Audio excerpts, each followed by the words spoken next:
As many of you, I hope very many of you aren't looking at the clock, but it is, we still have more work to do tonight. The next item on our agenda is item 18, and that's actionable item on USBE planning requirements and recommendations for K-12 school reopening.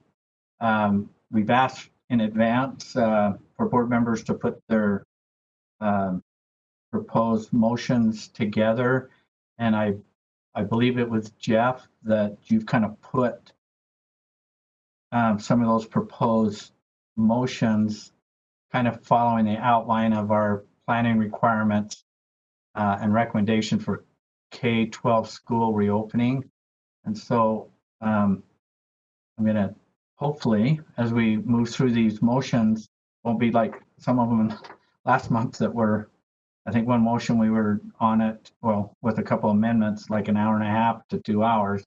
And I think there's 13 plus, maybe 15 proposed motions here. So I'm going to ask the board members to be very specific with seconds, and speak to your motion.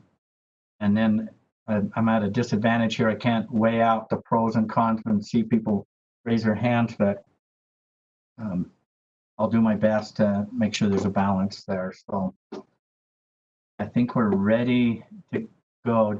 Jeff, did I leave something out in my approach to this? Nope. Is Jeff Van Holten that's our driver here. So for board members, can you see the screen okay? And then we're just going to walk right through each section. So I think we're ready to begin.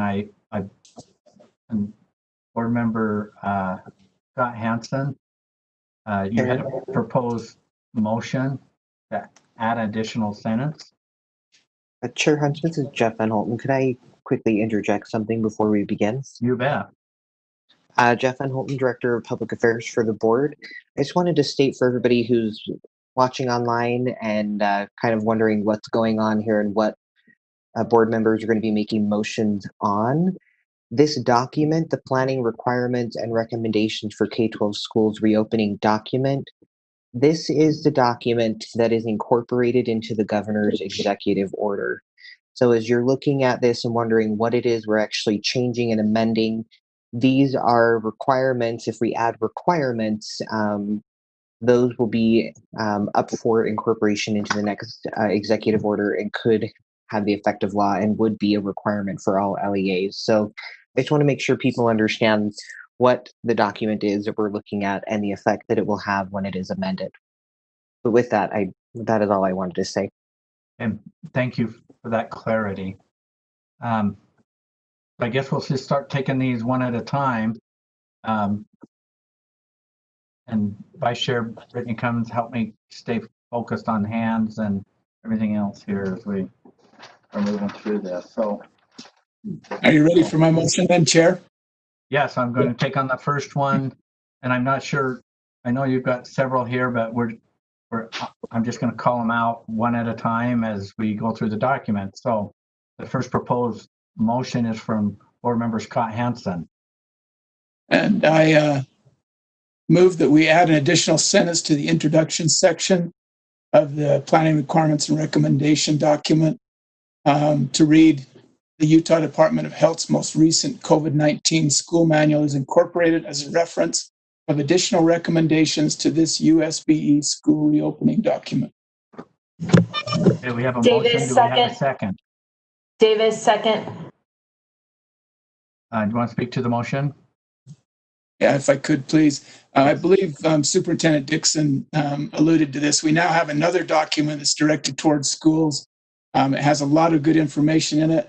In reading through the 102 pages, I don't see that there are any requirements per se in that document, but many recommendations and many best practices. I think we should clarify with our LEAs how that fits into the scheme of things, and I believe that this motion accurately reflects how it should be considered. Okay. Discussion to the motion, Board Member Earl. Yes, I'm just wondering if, I know there was a lot of concerns over the term modified quarantine. I know that Superintendent Dixon addressed it earlier, but it might be appropriate to readdress it here if we're going to add this, if she wouldn't mind taking just a second to address that issue and the update. Superintendent. Yeah, I'm happy to. So all of the modified, oops, sorry, feedback. All of the modified quarantine languages has been removed from the COVID-19 school manual. And again, just remembering that these are additional health considerations. So if I may, Chair Huntsman, ask a related question. Yes. My question in this motion, so it says that the manual is incorporated as a reference of additional recommendations to the school reopening document. Just trying to figure out the nuanced language since they're health considerations.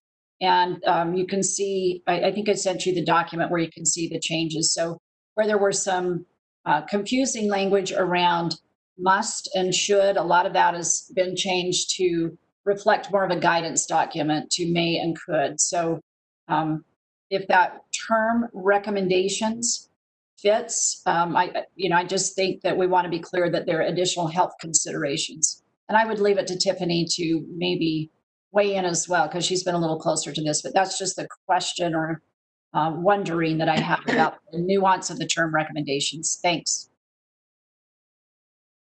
Okay. Tiffany, did you want to add anything?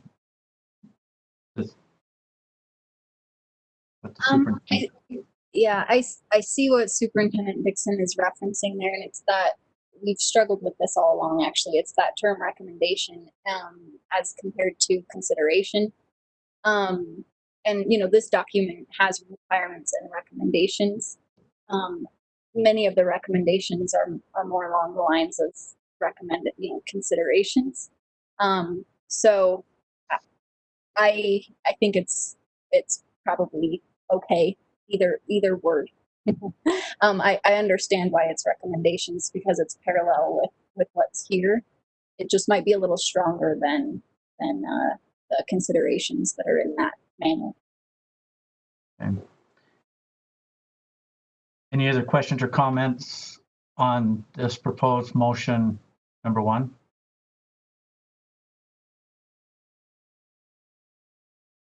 Seeing, Board Member Belknap. Chair, are we going to vote on each one of these along the way? Yes. Okay, then I would like to make an amendment to this motion. And the amendment would be is keep the first part of it, the Utah Department of Health's most recent COVID-19 school manual is incorporated as a reference, period. We have a proposed amendment. Is there a second? Thorpe, I'll second. Okay, Board Member Thorpe, you want to speak to your amendment? Yes, thank you, Chair. I actually appreciate that we have the reference of the manual in here, but we don't have any control over that manual. And so if we're just using it as a reference and not following all the recommendations in there, because we are the State Board of Education, it should actually follow our guidelines. Okay. Discussion to the proposed amendment. Board Member Gravitt. Thanks. In thinking about this, I guess part of the issue I'm seeing as a teacher and just also even being on the board is that I think we need to be in sync. Like there's a lot of confusion, like this is the board, this is the governor, this is this. I think we need to have, I will speak not in favor of the amendment because I think it does need to be part of the additional recommendations. I think we need to keep that so that we are aligned because the disalignment is very, very confusing for educators. Thank you. I'm not seeing any other. No, yeah. So, Chair Huntsman, this is Yes. Tiffany. So I guess the challenge with the amendment in my mind is that then it becomes a little bit unclear to me whether the COVID school manual is incorporated. Well, now I'm questioning myself.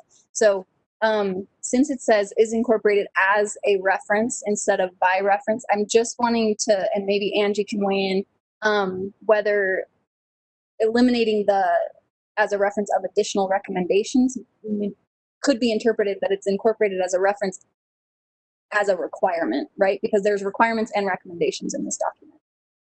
So I just want to be sure that by deleting the that phrase on recommendations, that it isn't inferred that now that COVID school manual is somehow a requirement or enforceable. Chair, would you like me to speak? Yes. Yes, I understand. Sorry, this is Angie Stallings. Stallings. Yes, thank you. I agree, Tiffany. Generally, when we incorporate documents by reference, it does make it seem as if it's law or incorporated as a requirement. So I agree, we should probably be careful if we're intending it to be recommendations. I'm trying to think what the language could be. Is incorporated by reference as additional recommendations. No, that's what you had, didn't you? And you don't like that. Chair, without objection, I'm happy to, if the body is willing to pull the amendment, I'm okay. So I'm, without objection, the proposed amendment will be pulled. Okay. Jeff, will you take that out? So the motion before the board is to add into the beg your pardon? So the motion before the board would be to add into the introduction, the Utah Department of Health's most recent COVID-19 school manual is incorporated as a reference of additional recommendations to this USBE school reopening plan.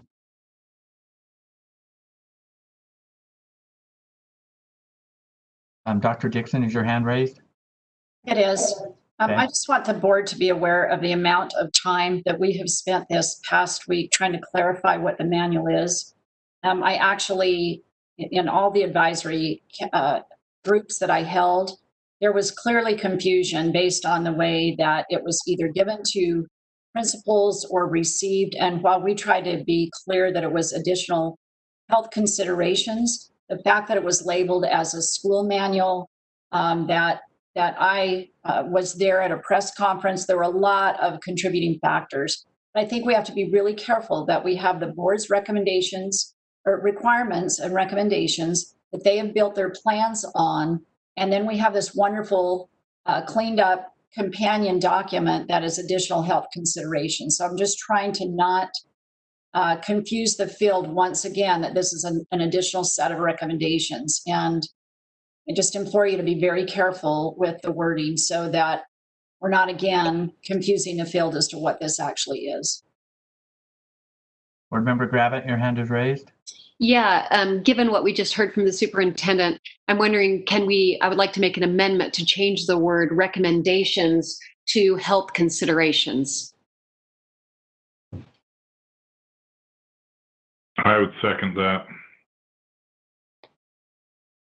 Okay, we have a proposed amendment with a second. Board Member Gravitt, you want to speak to it? No, I just Dr. Dixon spoke to that. We want it as much as possible. Okay, we have a proposed amendment here. Board Member Earl. Sorry, I was going to make an amendment to kind of fix that too. So maybe this will do that. I was just thinking I'm just throwing this out there, incorporate as a companion document to USBE's school opening document. But I know we've got a motion on the floor already, so. Okay. I want to speak to the proposed, this is Mark Huntsman. I want to speak to the proposed amendment. And that is, we've been in this space of us and them. And I'm going to come back to the Utah Department of Health COVID-19 school manual will continue to evolve. and to mandate it into our planning requirements, I don't think is wise, especially where there's evolution into their documentation, and at times, even as we saw as this was rolling out, it didn't, as it was rolled out, it didn't best serve it served a lot of needs, but it didn't serve all of the needs or the best needs of public education. I think it just needs to stay separate, how it is, and I'm really gun shy of having this in our introduction. In fact, I'm against having it in our introduction. There's board member, well, I should always look at staff, see if they have a comment or something for clarity. Superintendent Dixon? Oh, your hand, okay. Lowering hand. I was just waving at you all. Okay, board member Thorpe? So I believe we have one amendment. Can I make an amendment to the amendment? You can do an amendment to the amendment, yes. I'd like to change it to please refer to the Utah Department of Health's most recent COVID school manual for additional health considerations.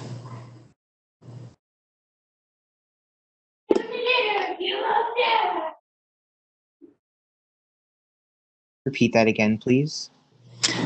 Please refer to the Utah Department of Health's most recent COVID-19 school manual for additional health considerations. Okay, do we have a second? I'll second that. Carol Lear. Okay. You want to speak to it, board member Thorpe? Yeah, I think that clearly delineates that there are two different documents, but it gives people an opportunity to refer to it for additional health considerations. So I think it accomplishes what we are hoping. Okay, we have a proposed amendment to the amendment. So people speaking to the proposed amendment, board member Lear. Yes, I like that because I think it accomplishes what what your Chair Huntsman are concerned about, that it takes away, I think, the misunderstanding and creates a parallel situation where they're not completely separate, but rather one can complement the other. But it also doesn't conflict or take away from the first manual or the first set of guidance and standards. I think it establishes it as complementary. Board member Gravitt. Yeah, I just want to speak in favor as well to the amendment because it does what I'm worried about, which is maintain the consistency and the alignment while also, delineating whose place is where. So I just want to speak in favor of that amendment to the amendment. Okay. Board member Lear, your No, hands. sorry, Right. it's gone. Okay. I'm not seeing any other hands, so we have before us proposed amendment to the amendment. So let's vote on it. And it would read,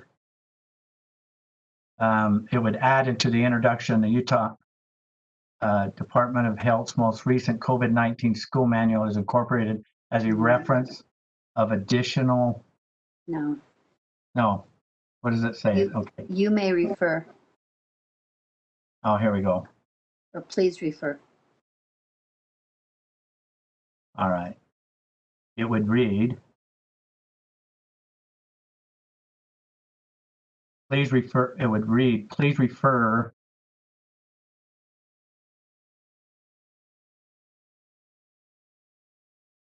Okay, board member Thorpe, are you reading this?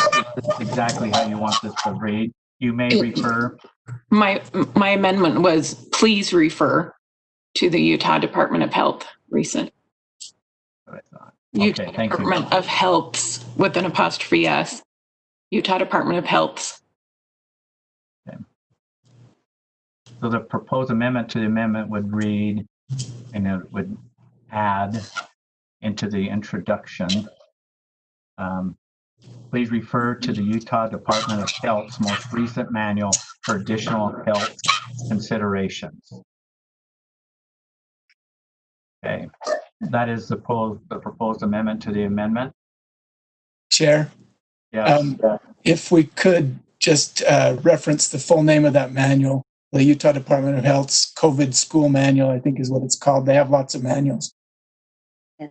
Without objection, I don't object to that. okay. Is the second still good, Board Member Lear? Yes. Yes, it is. Okay. I'll restate this and then we'll vote.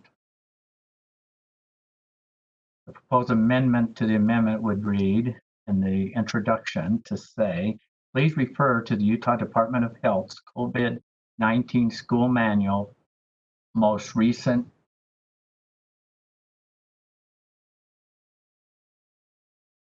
manual for additional, I think that's not right. No. Just leave that. Okay. Else. Okay, that, I think that, are you good with this, Board Member Thorpe? That's correct, yes. Okay, all right. So Same. the proposed amendment to the amendment would read, would be included in the introduction to say, please refer to the Utah Department of Health's most recent COVID-19 school manual for additional health considerations. All those in favor, please vote.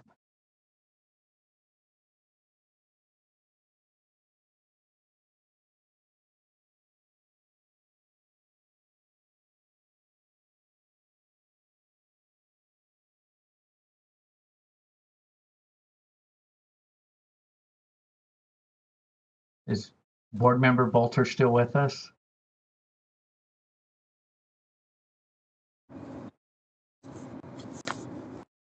Oh, okay. Mark, Yes, this is Scott. I'm an aye. you're an aye. Okay, thank you. Scott's back with us.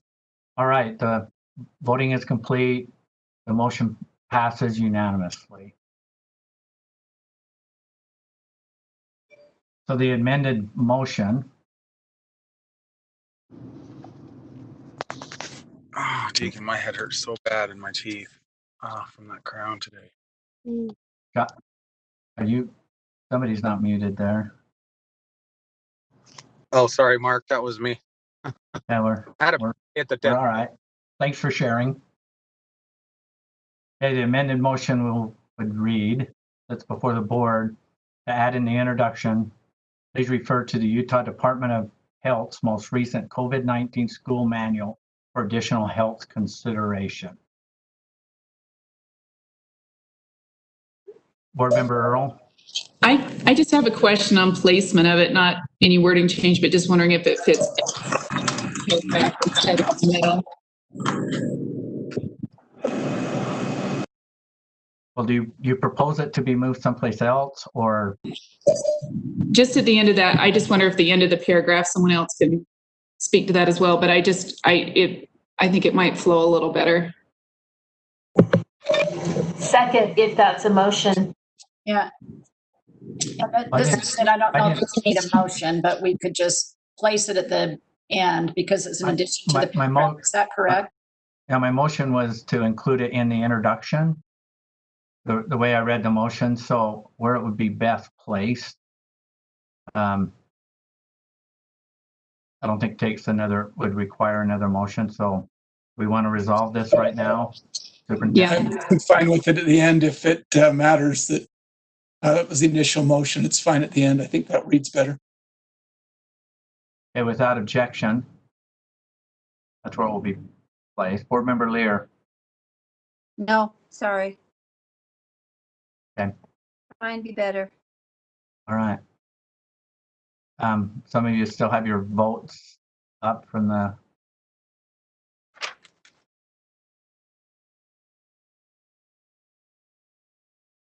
So proposed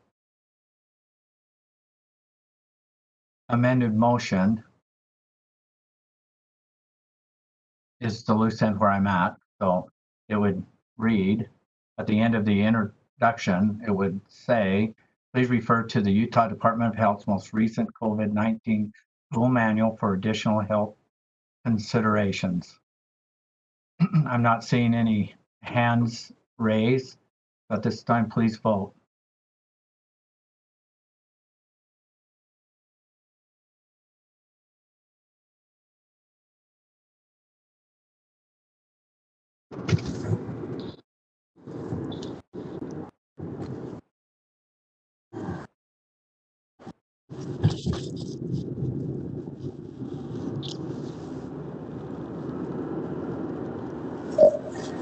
Chair Huntsman, can we just get clear? Are we voting on the amendment as amended, correct? The amendment as amended, yes. Okay. Oh, perfect. Hey, I'm an aye, Mark. Okay.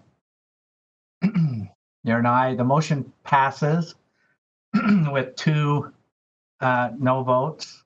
One is by Mark Huntsman, and the other is Board Member Belknap.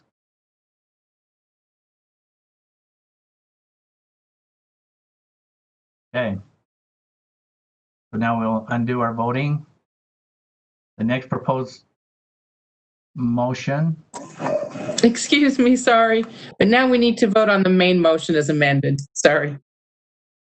Okay, I vote, and let me think. 1, 2, you're right.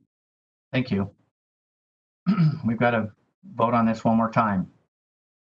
The motion as amended would read in the introduction at the end of the paragraph, it would read, please refer to the Utah Department of Health's most recent COVID-19 school manual for additional health considerations. At this time, board members, please vote. I'm a no, Mark. Okay.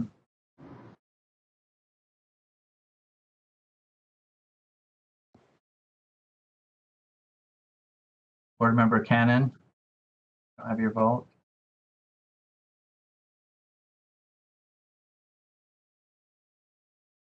Okay. The motion passes with 3 no votes, 1 Mark Huntsman, 1 board member Belknap, and board member Nielsen. Okay. The next motion is still under the school reopening plans, requirements, and recommendations. Scott Hansen, you want to add an additional sentence, so you want to make your motion?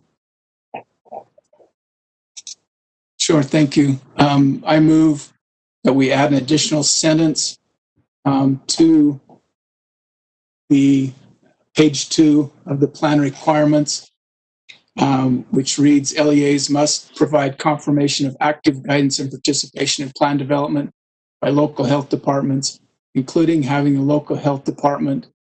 And I will propose an amendment to what's written there, I guess. I don't have to amend it because it's my This motion. is your motion, so let's make it right the first time. Including having the local health department acknowledge receipt of each revision of each school's plan.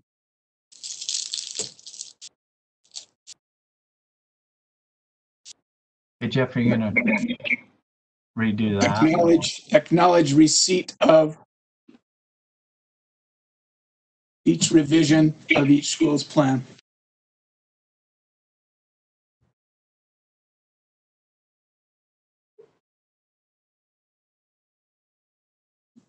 If I can speak to the motion. Okay, I just want to make sure he's still wordsmithing. You're done with that, Jeff? Okay. We need a second as well, sorry. Okay, I'm going Jenny to do a Gravitt, second. Who was the second? Jenny Gravitt. Okay, board member Gravitt. Okay, you want to speak to the motion? Yes, please. I I believe that we need to have a requirement that LEAs are in active consultation with the local health departments. They are the ones who are the most knowledgeable about local conditions, about what precautions should be taken. And I did have an indication, at least up here in northern Utah, that we had a disconnect with at least some of the charter schools with the local health department. So I believe it's important for us to have that where they are the health experts, to have that as part of our document. Okay, we have a motion and a second discussion to the motion. I'd like to ask the superintendent, as I knew this was coming, I don't know of any health departments. I have two concerns, but my first, maybe superintendent, you can speak to this. Are local health departments in a position at the local level to approve? You're not approving. Not approve, but to sign off or Acknowledge receipt.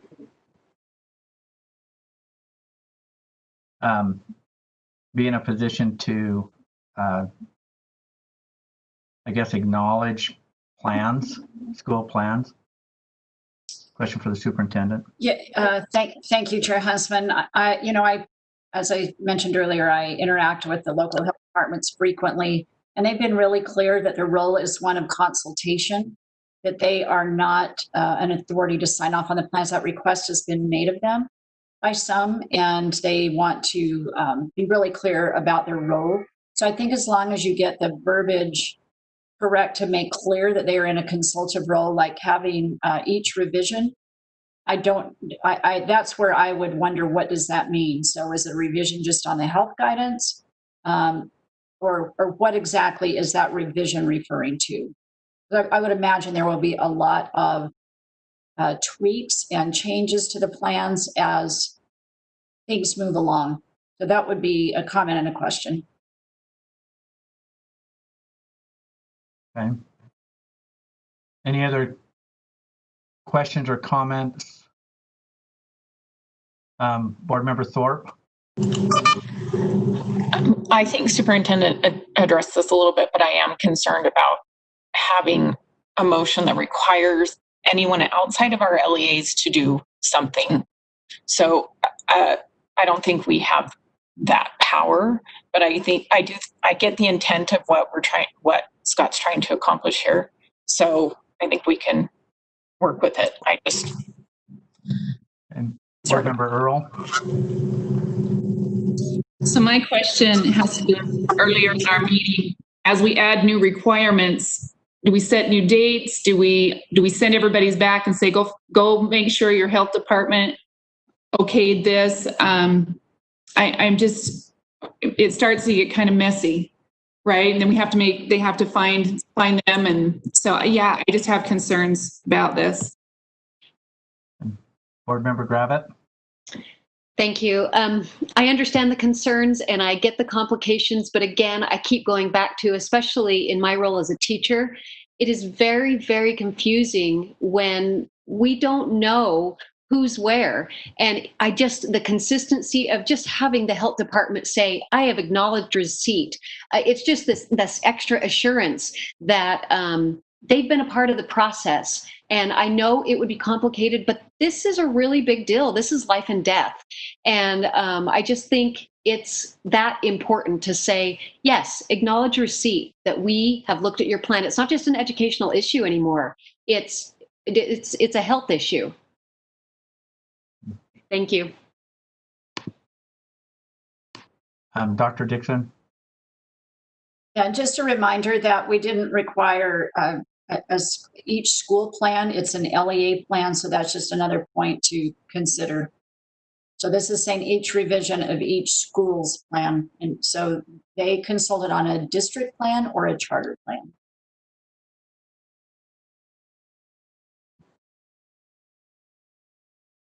Vice Chair Brittany Cummins?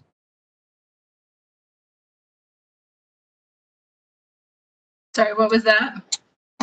Vice Chair Cummins? Oh, I thought I saw a hand. I guess I didn't. Sorry. Board Member Belknap? Yes, I'm having a really hard time adding to our district's plates right now when they are buried. And so that means they're going to have to take these plans back and reevaluate that. I just think that it's just not the right time to be doing this. Board Member Lear?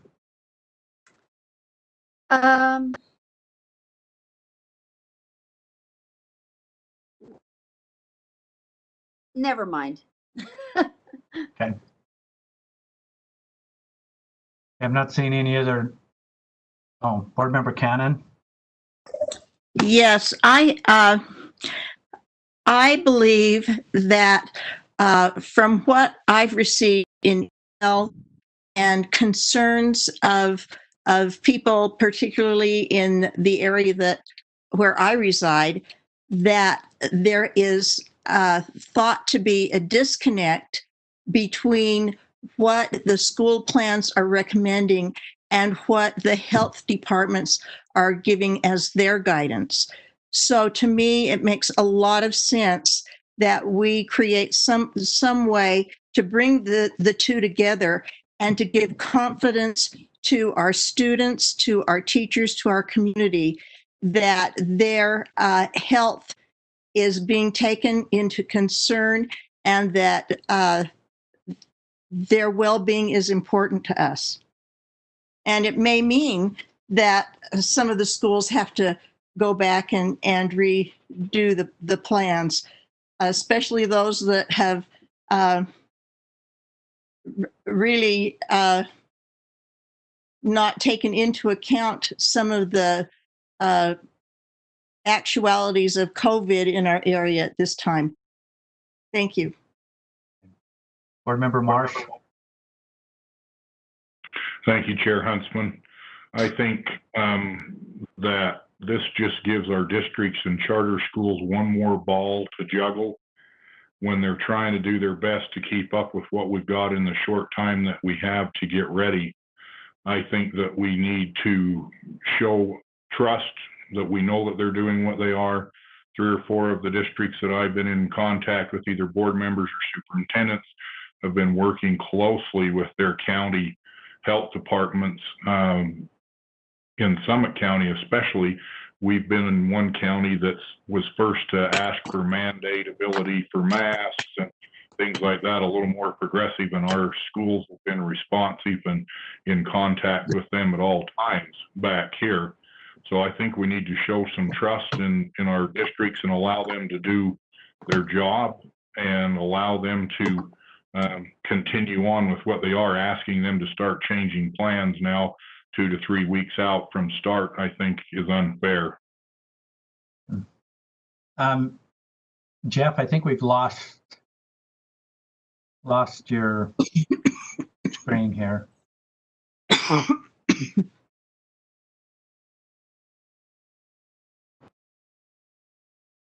Board Member Davis?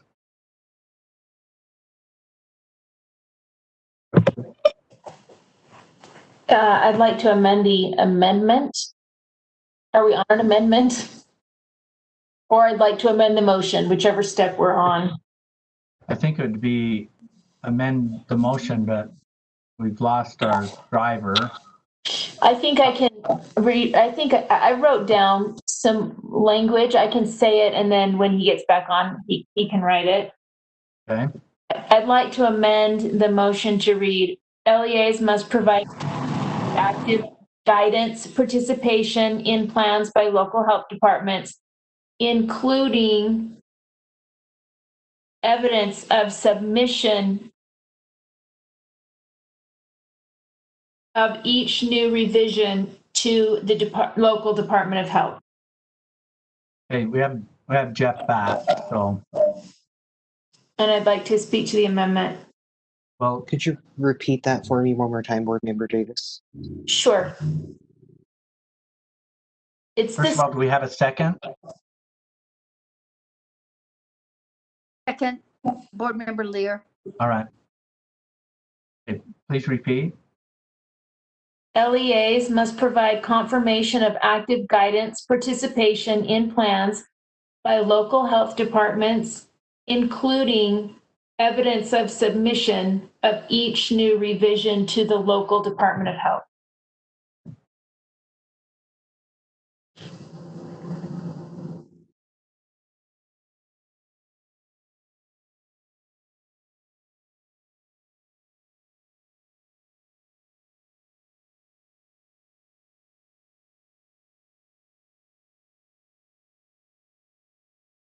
Okay. We have a proposed amendment with a second. Do you want to speak to the motion, Board Member Davis? I do, thank you. I think that this preserves the intent of the motion, which is to ensure that LEAs are consulting with the local health departments. I know many are, and it sounds like we have many districts who are, maybe some that aren't. This would ensure that they do consult with the local health department. And it would also take away us requiring the health department to sign something, but it would require a submission of each new plan so that if the local health department saw something glaring that is unsafe, it can address the issue instead of plans being changed without their knowledge. Okay. Other discussion to the motion? Board Member Lear, it was your hand up. Oh, I lost your hand. Board Member Earl? Yeah, I just have concerns still. I mean, I guess we could ask the health department to write the plan, then we'd know it's what the health department wanted. But we're creating flexibility in our communities. And we've asked them to work with them, and I think most are. If there's some that haven't or aren't, that would be something we need to address. But I'm not seeing a need, especially for every new revision, that it needs to go to the health department. This just seems cumbersome to me. We're going beyond where we should be. Okay. Board Member Scott Nielsen? Yeah, I would agree. Unnecessary and cumbersome because I think we're if we did something like this, where we would be assuming that the LEAs don't know what they're doing. They know exactly what they're doing. They're full of professionals. They're consulting constantly with other medical professionals. And as Mark mentioned before, this is just another ball for them to juggle, and I oppose it. Board Member Newell? I'm going to piggyback on that too. You know, we've got a playbook here, and not every play is going to work to perfection.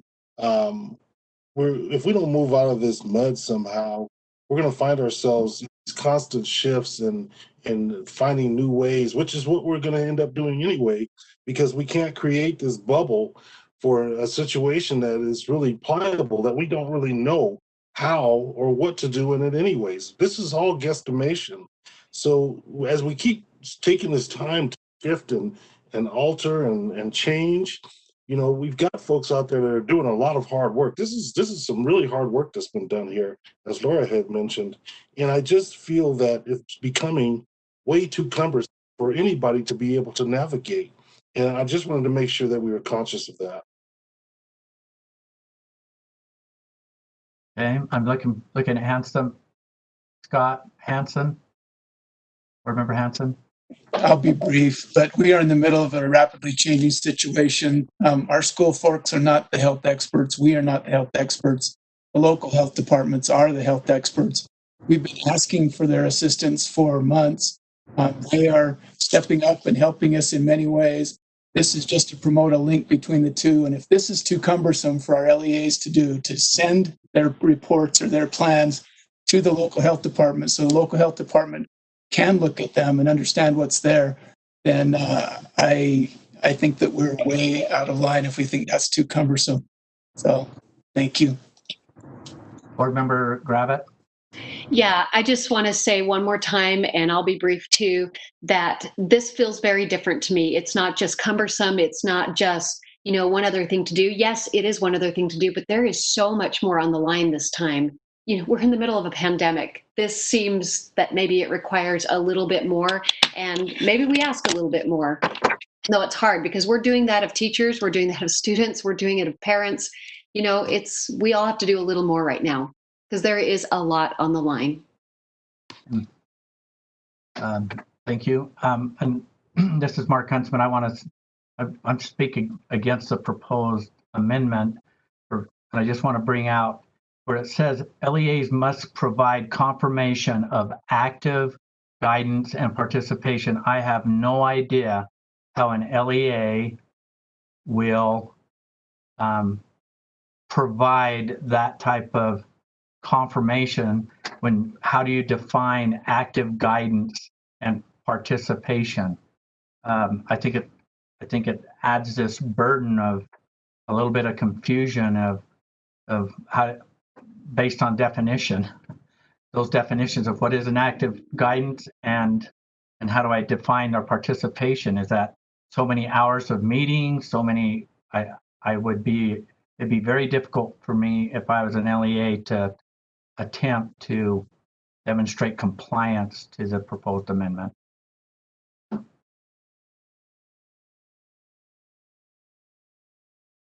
Board Member Newell, your hand's still up, or was that from before? It's probably me, Mark. This is Scott. Okay, and Scott, your hand's up. Yeah, like I said, this is going from the board's role from general supervision to specific supervision. I don't like it, but I also moved the previous question.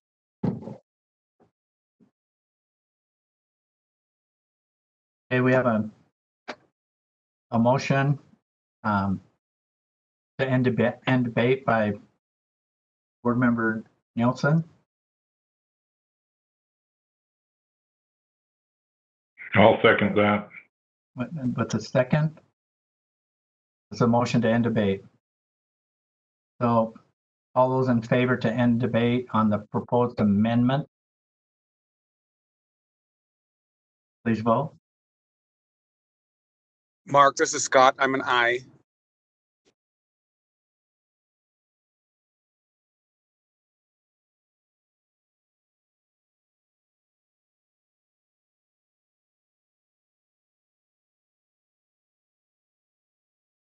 Board Member Lear, are you an aye or an A? I'm not seeing, I'm assuming.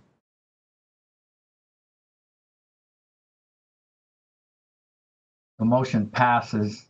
Board Member Lear, are you an A? Yes, I voted to end it. I'm sorry. I must Okay, not all right. I see it. I see your hand now. Thank you. Motion passes unanimously. So the motion before the board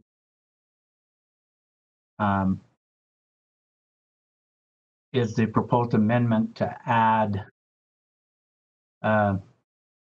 this line. LEAs must provide confirmation of active guidance and participation in a plan by local health departments, including evidence of a submission of each new revision to the local Department of Health.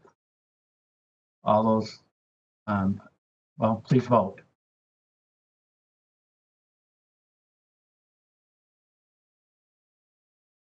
And Board Member Lear, your video is on. Sorry about that. Now it's No, not. you're fine. You're fine. I just want to let you know.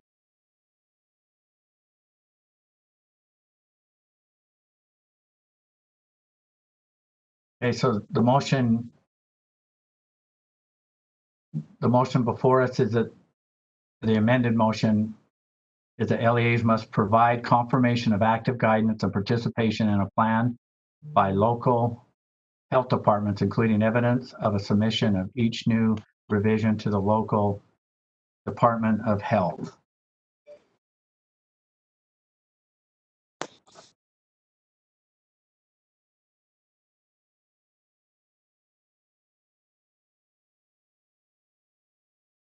Mark,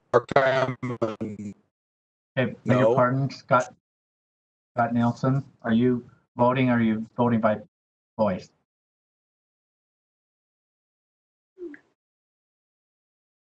Excuse me. I just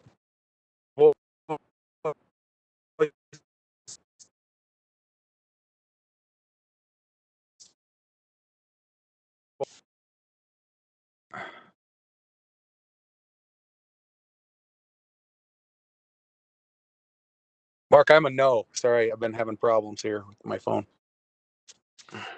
Okay. So Vice Chair Brittany Cummins, I'm trying to count through here, but my little screen is really small on count. So I have 1, 2, 3, 4, 5, 6, 7. Mark Marsh. I don't have your vote. I'm a no.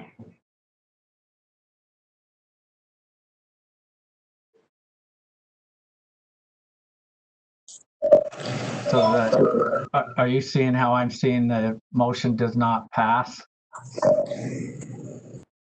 Could we confirm Member Nielsen's vote? He just, Yes, I am a no.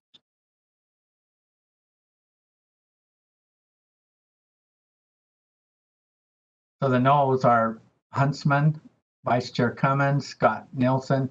Scott Nielsen, your hand still is showing on your Vote like the rest of the world, Scott. screen. I don't want to tell you. Board Member Earl, Board Member Belknap,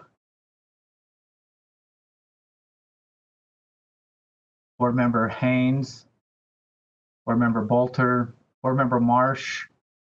Mark, did you verbally say no? That is correct. I verbally said no. And the ayes are Board Member Newell, Board Member Davis, Board Member Cannon, Board Member Lear, Board Member Gravitt, Board Member Thorpe, Board Member Hanson.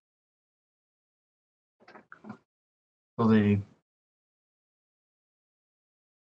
amendment does not pass. We're back to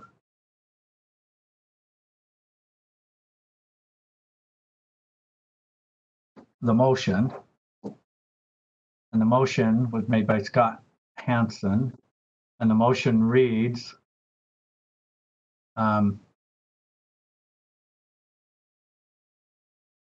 LEAs must provide, what?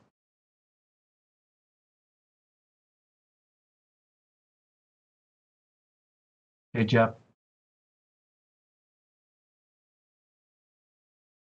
Just almost got it back on the screen.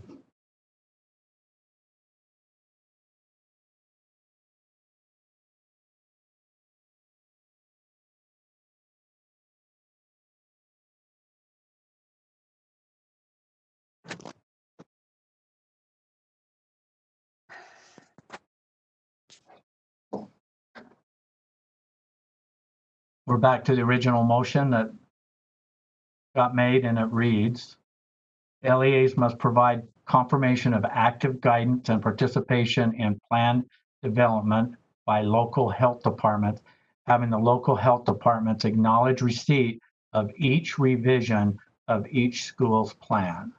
That is a motion that's before the board.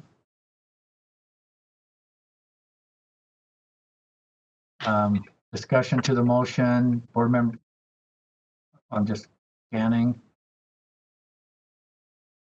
Seeing none. We'll call for this a vote. I'll restate the motion that we're voting on. The motion before the board is that LEAs must provide confirmation of active guidance and participation in plan development by local health departments, having the local health departments acknowledge receipt of each revision of each school's plans. Board members, please vote. Mark, I am a no. Board Member Nielsen. Okay. I'm a no also. Board Member Marsh.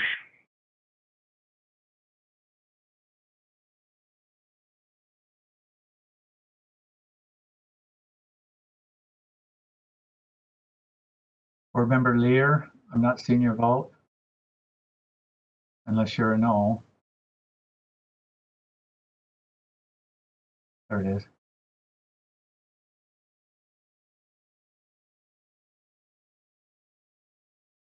The motion does not pass, but the motion's 4 is Board Member Scott Hansen, Board Member Thorpe, Board Member Gravitt, Board Member Lear, Board Member Hannon, and Board Member Newell.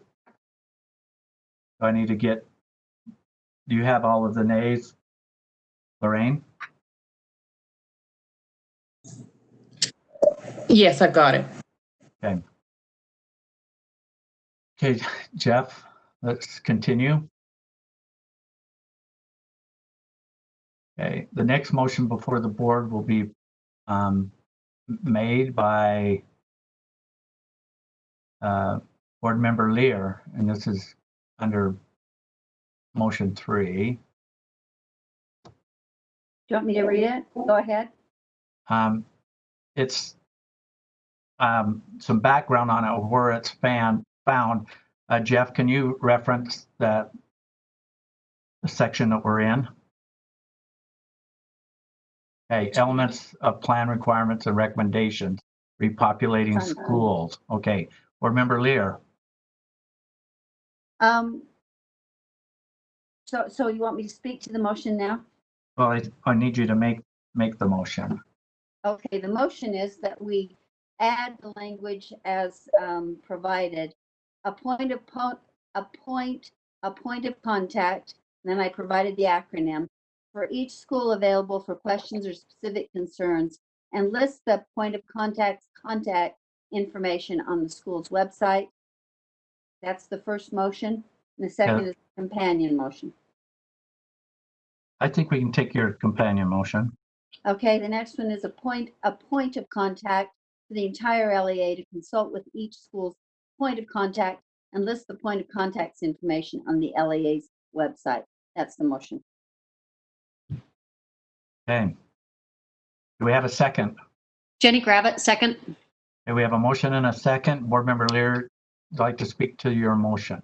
Yes, this goes to my issue that I've been talking about for the last couple of hours, that I think the public needs to know where to go. I think teachers need to know where to go for questions. So the manual requires or says that an LEA should appoint a point of contact. This just provides that information to teachers, to the public.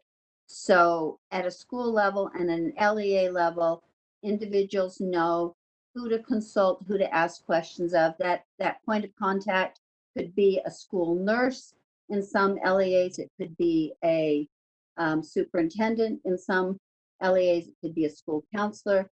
That's completely up to the LEA. It just allows the public to know where to get answers, and it also requires collaboration between the LEA generally and individual schools. All right, we have a motion and a second. Board members, if you can kind of clear your voting off from the previous round, that would be good. And now I'll look for the hands that are raised. Board Member Belknap. For clarity, is it the 2 red dot motions, not the one Yes. with the black dot? Okay, thank you. Not the one with the black.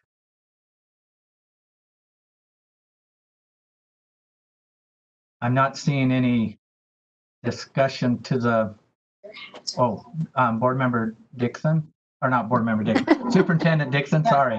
Don't promote me. This job's hard enough. Yes. We need you where you're at. I just have a point of clarification, and not to be confused with point of contact. So in the manual, the point of contact right now is with the local Department of Health, so that they have somebody consistent, for example, who can help them by identifying high-risk students and adults in the building, so that if there is an exposure, an active case, then the health department, for example, would contact those people directly, or somebody who knows the protocol for sending a letter if there's exposure, those kinds of things. So the intention of that is the point of contact with the health department.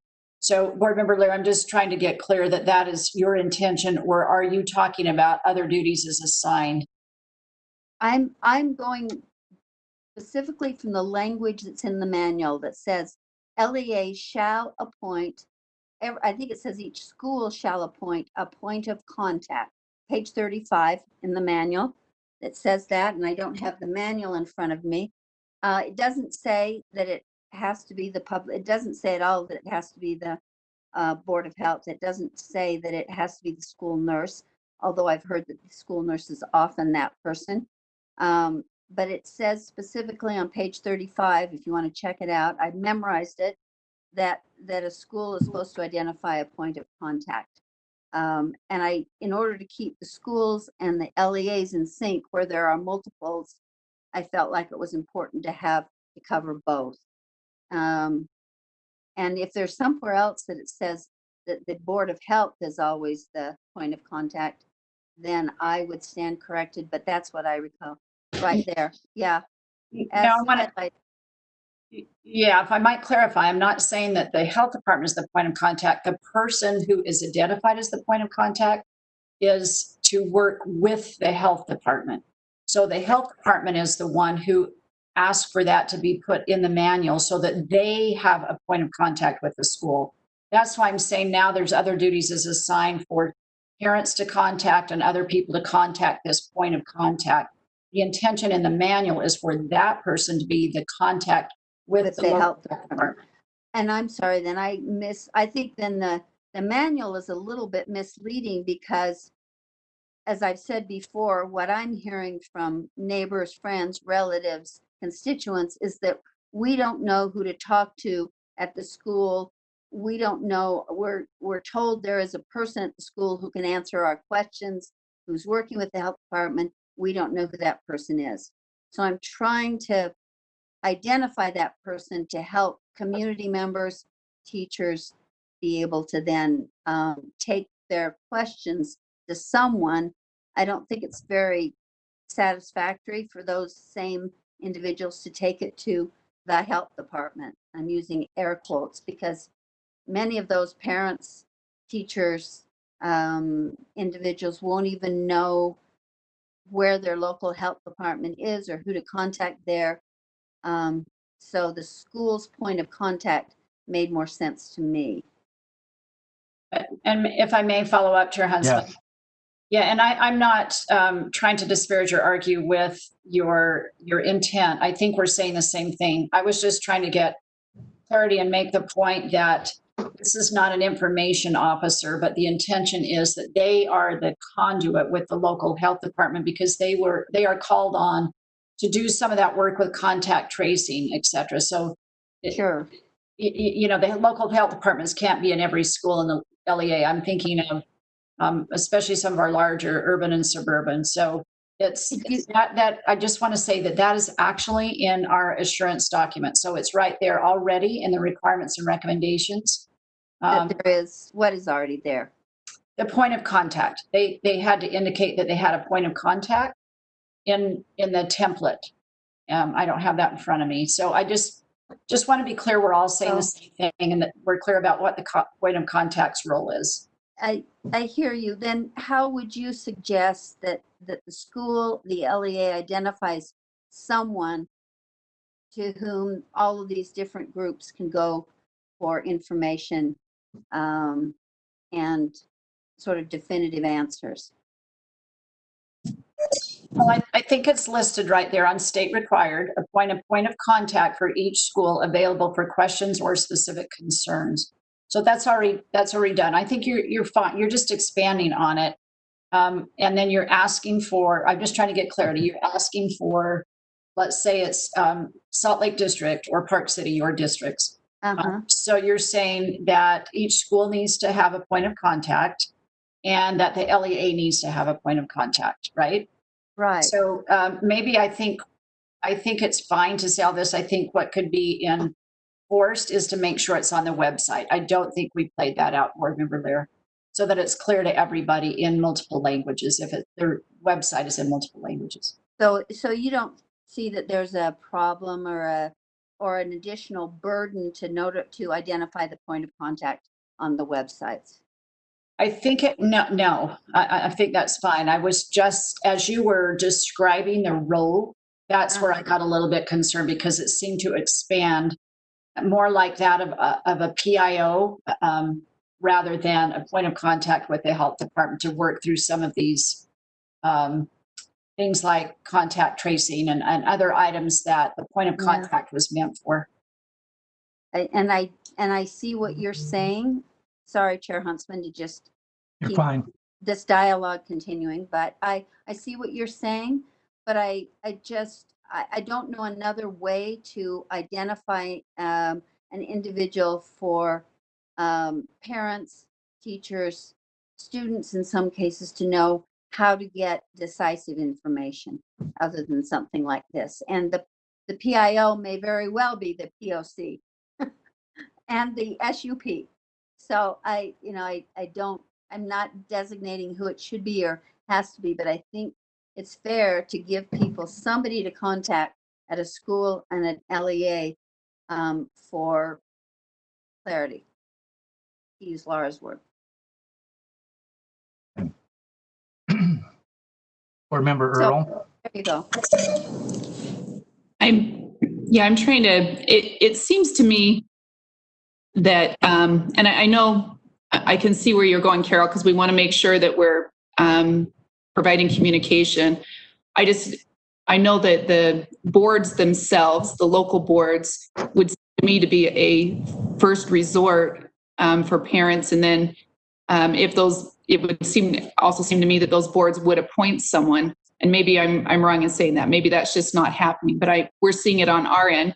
Carol, you're becoming a point of contact. If people have questions or concerns, I'm becoming a point of contact. So I don't know. I'm thinking that local boards become an element of that point of contact merely because they are an elected official. But I'm trying to understand how we can do this without creating too much complication, especially if the point of contact is in the building, or I don't know. Do you know what I mean? That we're not making it more complicated than it has to be. I agree.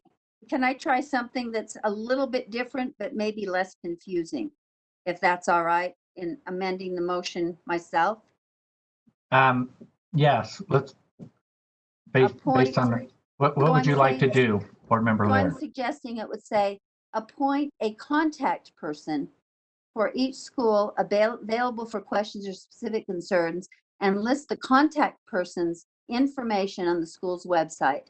And then the same adjustment to the language below. So we won't confuse point of contact with a contact individual. A contact person for each school available for questions or specific concerns, and list the contact person's contact information, sorry to keep repeating contact information on the school's website. And then the same, so as not to confuse point of contact with a individual who can be responsive.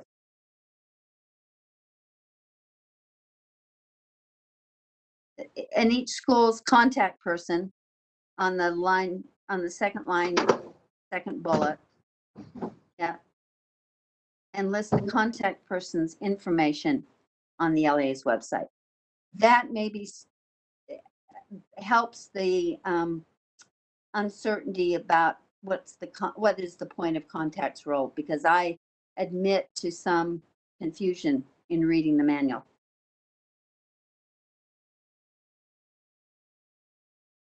Okay. So that is So my it's a second with that proposed change. Who seconded it? I can't remember now. Jenny. I did. You I'm good okay the with that. second? We're talking Yeah. about, we're looking at the top red. Okay. Any other discussion to the proposed amendment? Board Member Dixon, is your hand still up? Are you waving? Just not meant to be up. I've got too many screens going. I apologize. Okay. All right. Can I We're ask going to vote on this. I'm going to restate the motion. Okay, Chair, can I ask a question before you move on? Yes. To restate the motion, I just wanted to see if that clarifies it better for what I was getting at with Superintendent Dixon. Superintendent Dixon.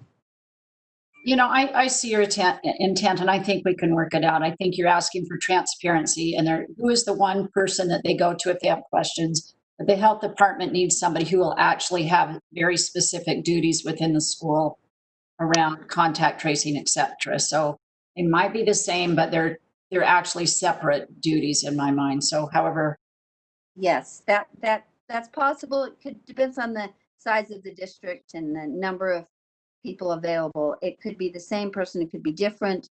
The public needs somebody to know they can ask questions of. yeah. So if I may, Chair Husband, I just want to make Yes. sure that we don't lose the original requirement, which is now in the template. So to cross out point of contact changes that requirement. So Yes, it I feel like does. it needs to be a different line or a different bullet. Just a new bullet under the point of contact bullet.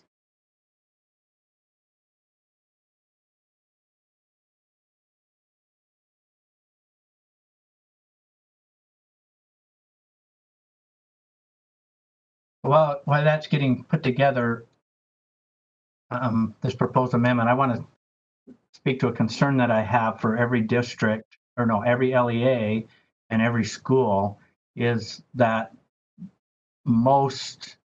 I just put myself in the operational phase of this, and it's not going to be just one person. And so if the public needs access to only one person,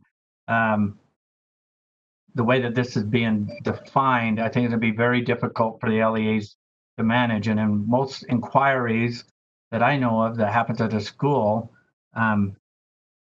they either call or email in and say, I have a question, and then somebody gets back to them. But in this space here, somebody's got to be assigned, and it's a contact person, and subject to their availability, whether they're there that day or not. I think it's just going to complicate Well, and things, but can that's I just my respond? opinion. Can So, I respond, Chair? well, yeah, you can. I feel like all of these amendments, all of the things that we're asking LEAs to do are indeed difficult. They're not easy. But I also think the public's right to be informed and right to get answers in a consistent way is equally important. And it could be that the principal is that contact person. It could be a vice principal, but I think it's really fair to teachers, principals, or teachers, constituents, voters, students to be able to know who to contact with their questions. And I think it actually will simplify things for schools and LEAs rather than providing mixed messages. okay, I'm not seeing any other questions or comments. The proposed amendment would read, appoint a contact person for each school available for questions or specific concerns, and list that contact person's contact information on the school's website. Appoint a contact person for the entire LEA to consult with each school's contact person and list the contact person's contact information on the LEA's website. That's the motion that's before the board. All those, I guess, all in favor, please vote, or please vote at this time. Gave up on me and his. Mark, this is Board Member Nielsen. I know. Okay, who is that? Board Member Nielsen, I am a no. This Board Member Marsh, I'm a no also.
Did I lose audio? Are you guys still Oh, there? sorry.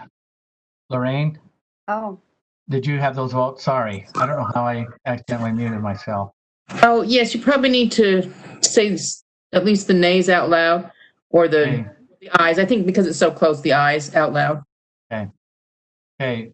The nays is Board Member Huntsman, Vice Chair Cummins, Board Member Nielsen, Board Member Earl, Board Member Belknap,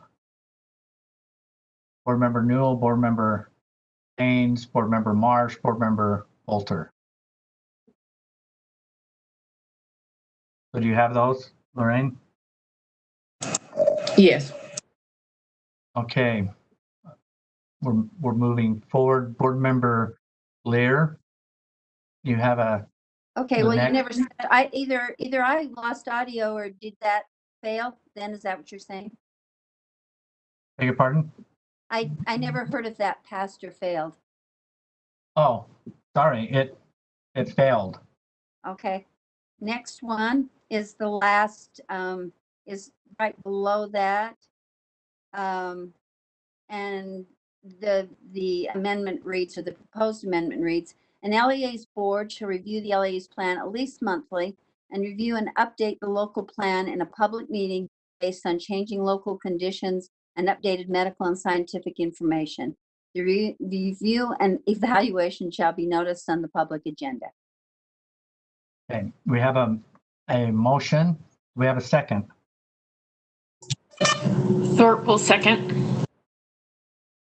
Do you want to speak to Yes. the motion, Board Member Lear? Yes, another effort at transparency and collaboration with the public and with the employees, that there is a regular requirement that these be updated and reviewed.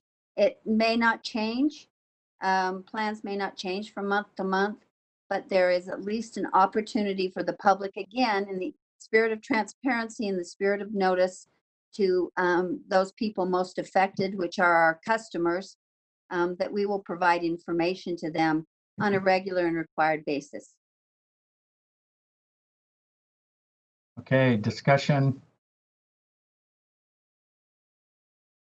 to the motion. I'm seeing none. Oh, Board Member Earl. I'm just telling you, I've already witnessed this. I'm not saying every district that I've listened to or attended, but I think they already acknowledge this. I think it's necessitated just in the fact that they have children and families and educators that they're going to have to carry on dialogue every month. I feel like I don't want us to get into micromanaging our local boards. And I feel like this is a decision that's key that they are making to be the critical people in relationship to their those they serve. So I just have concerns with this.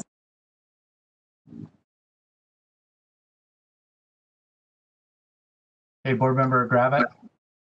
I want to speak in favor of this motion, and I agree with Board Member Earl that they're probably already doing this, but I think this just punctuates, again, the consistency. And this is a very important issue, and so it just spells it out. So I'm in favor of Carol's motion.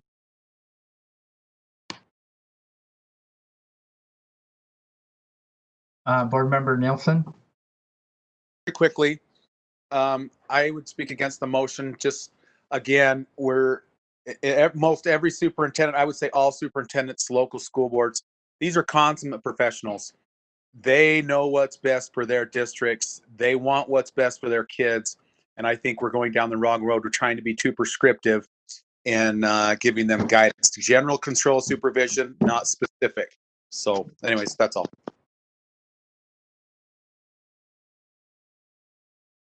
Hey, Board Member Lear, your hand is still up. Did you have another? I would like to say one more thing, and that is that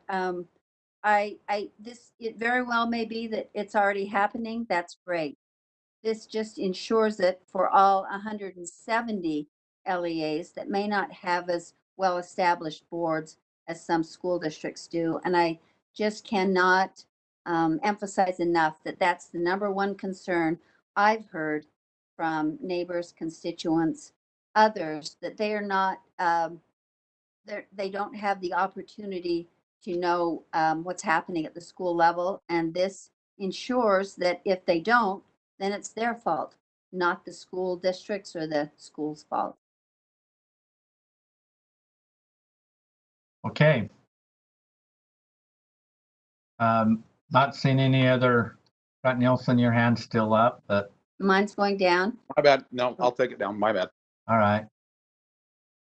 Okay, the proposed motion, we're going to vote on this. Proposed motion before the board is to add an LEA's board shall review the LEA's plan at least monthly and review and update the local plan in a public meeting based on changing local conditions and updated medical and scientific information. The review and reevaluation shall be noticed on the public agenda. Board members at this time, please vote. This is Board Member Nielsen. I am a no. This Board Member Marsh, I am a no also.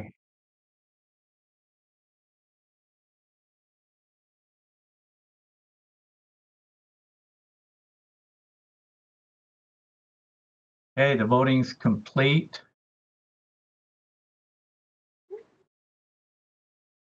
The motion does not pass. The yays are Board Member Hanson, Board Member Thorpe, Board Member Gravitt, Board Member Lear, Board Member Cannon, Board Member Davis. The nays are Board Member Huntsman, Vice Chair Cummins, Board Member Nielsen, Board Member Earl, Board Member Belknap, Board Member Newell, Board Member Haynes, Board Member Marsh, Board Member Bolter. Motion does not pass.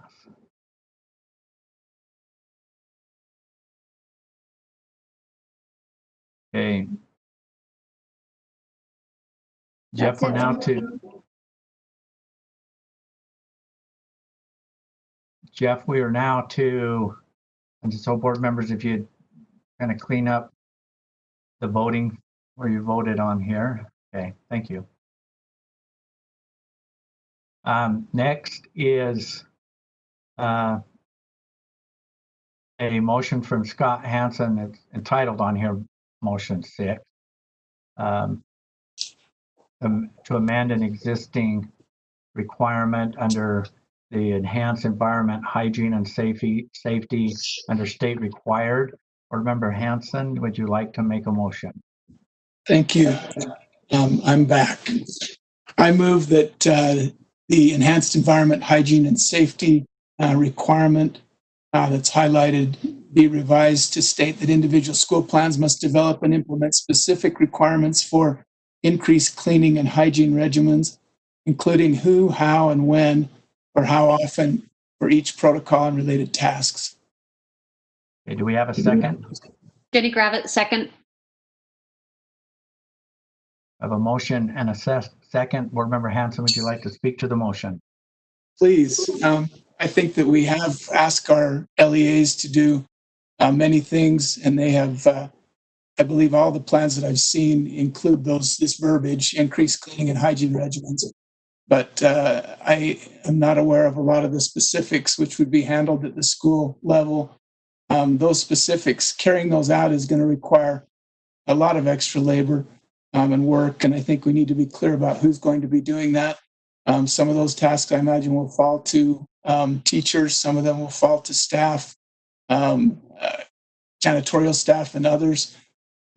Just needs to be clear. If we want something done, the detail needs to be in the plan so that we allocate resources and also plan for timing so that it happens on schedule. I think this is very important that we include that, and most of the plans may include this already. If they don't include this, though, it should be a requirement. It should be put in place. Okay. Thank you for speaking to your proposed amendment to the existing requirement. Discussion to the proposed motion, Board Member Gravitt. Thank you. I want to speak in favor of this motion. Just personally, as a teacher, and as I'm thinking through these things, looking through the plan, I will need to stand outside my door to make sure there's not congestion. I will also need to make sure kids are sanitizing before they come in. I also don't know if I'm going to need to sanitize my desk between classes. Like, yes, that's in my district's plan, but clarity would really help me. And I know a lot of teachers, because we don't know who's in charge of doing all these things. And I would agree with Scott Hansen that details ensure follow through. And so if a district's already doing it, that is great.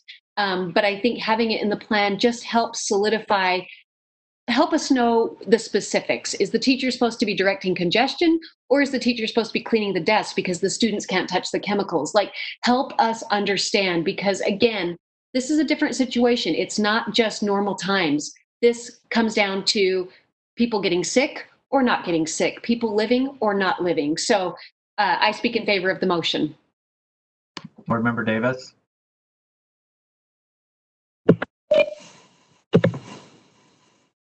Thank you. Hundreds of parents and teachers have reached out to us and asked us for greater assurances for safety in these coming months. This is something that is absolutely doable, and it is something that people could understand and rely on and feel some measure of peace knowing that every LEA is going to implement a plan like this. When we go into almost any public place, I see signs on the doors in the restrooms. When it was cleaned, the date it was cleaned, who did it. There are important protocols in place for cleaning in our businesses, and we can put these things into place in our schools also, so that those who are in the schools or sending their children to schools can feel a measure of increased safety. Thanks. Board Member Earl. Yeah, my question is this. I mean, we have protocols listed already to develop protocols. And just as Board Member Gravitt said, within that first couple of days, she's going to change the way she approaches things based on just how things end up functioning within her school that they didn't expect. So I guess my question is this, is once we've outlined this, or a district has, then when they make changes, they'd have to outline it and send it out to us again. I'm instead of a protocol that they can abide by consistently throughout the school, we're going to, I feel like we're getting down into the managing schools element instead of the broad protocols that they've been asked to do, and we're checking to make sure they've done.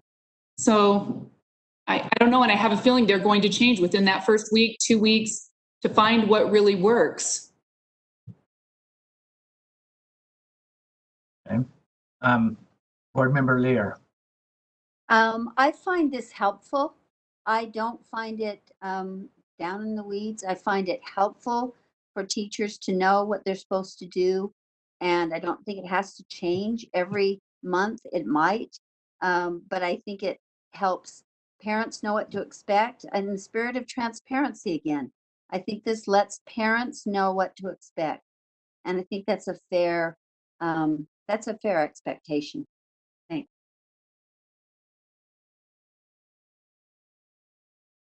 I'm not seeing any other hands.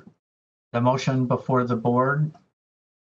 We're going to vote on this proposed motion for the board. It's to amend the existing requirement under enhanced environment, hygiene, and safety. There's a state required to read individual school plans must develop and implement specific requirements for increased cleaning and hygiene regimens, including who, how, and when, how often for each protocol and related task. Okay, board members, please vote at this time. This is Board Member Newman. I'm a no.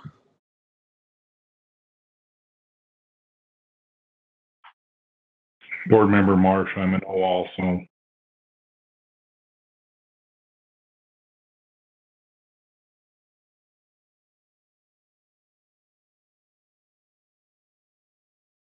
The motion does not pass. The yays is Board Member Hanson, Board Member Thorpe, Board Member Gravitt, Board Member Lear, Board Member Cannon, Board Member Davis. The nays are Board Member Huntsman, Vice Chair Cummins, Board Member Nielsen, Board Member Earl, Board Member Belknap, Board Member Newell, Board Member Haynes, Board Member Marsh, Board Member Bolter. Do you have that, Lorraine? Yes, thank you. Thank you. Moving on to the proposed amendments. The next one that we see on our screen is entitled Motion 7, and to add a new requirement. Board Member Scott Hanson, do you have the proposed motion? Well, I think someone needs to mute. Someone who's typing very quickly. Lorraine, you're unmuted.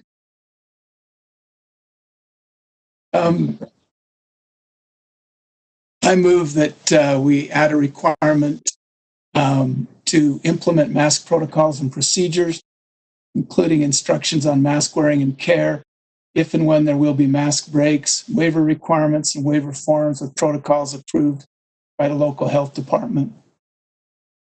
Can we have a proposed motion? Is there a second? Jenny Gravitt, second. And you want to speak to the motion, Board Member Hanson? Please, the governor has implemented a statewide mask mandate for teachers and students, staff in schools. I think it's important that that mandate be applied even-handedly within an LEA so that teachers know what the expectation is of students, staff knows what the expectation is of them. Enforcement will be even-handed across schools. And so parents and families know, students know what to expect from this mask wearing mandate and what that really means in schools. Okay. Discussion to the, let's see, motion, before we get into that, Board Member, Superintendent Dixon. You keep trying to elevate me, sir. I'm sorry, it's been a little bit of a long day, and It's all right. I'll do better. It's just fine. I just wanted to note that I received the agenda for our conversation tomorrow with that medical advisory committee that I talked about earlier. And the topic will be masks, really looking at waivers and the waiver forms. The medical community has had some concerns with that. So just wanted to put that pin in. That will be the discussion, and I think they'll be making a recommendation. Okay. Board Member Lear. Here you go. This is another example of being clear with parents, being clear with constituents, being clear with employees. What are the expectations? And I think if we don't provide the expectations with clarity, then we won't get consistent results. And I think that's what we hope for, is consistency, fairness, a level playing field, and also protection. So I think this is another aspect of transparency and fairness to those I represent. Thank you.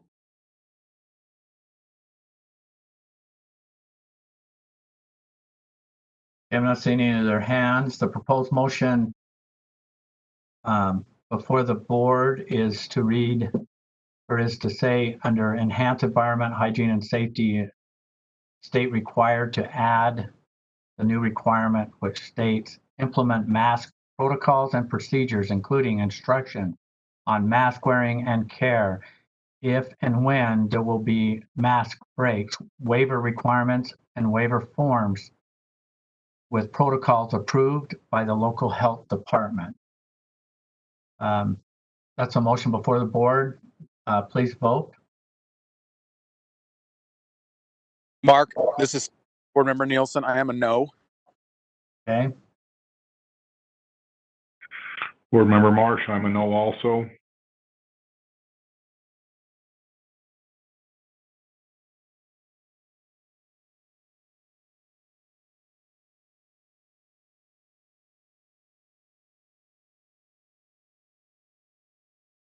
Board Member Lear, I'm not seeing your vote. Thank you.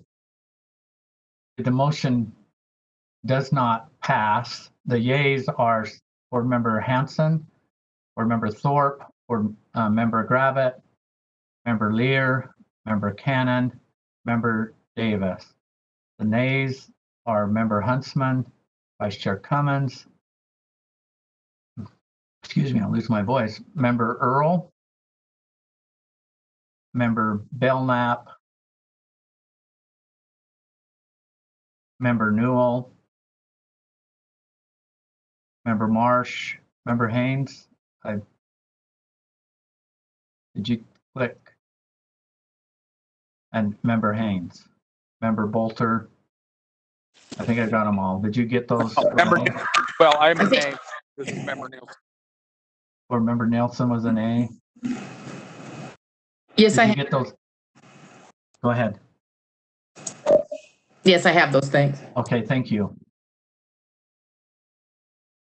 Okay, moving along on the proposed amendments. Board members and staffing look through, and if you've got hands up or whatever, let's put them down and then do your voting. Okay, next is, we call it motion number 8. Board Member Cannon, this is your proposed motion. And this is under school reopening plans, requirements, and recommendations under school schedules. This is, you want to, Board Member Cannon? Yes. You want to state your motion. Yes.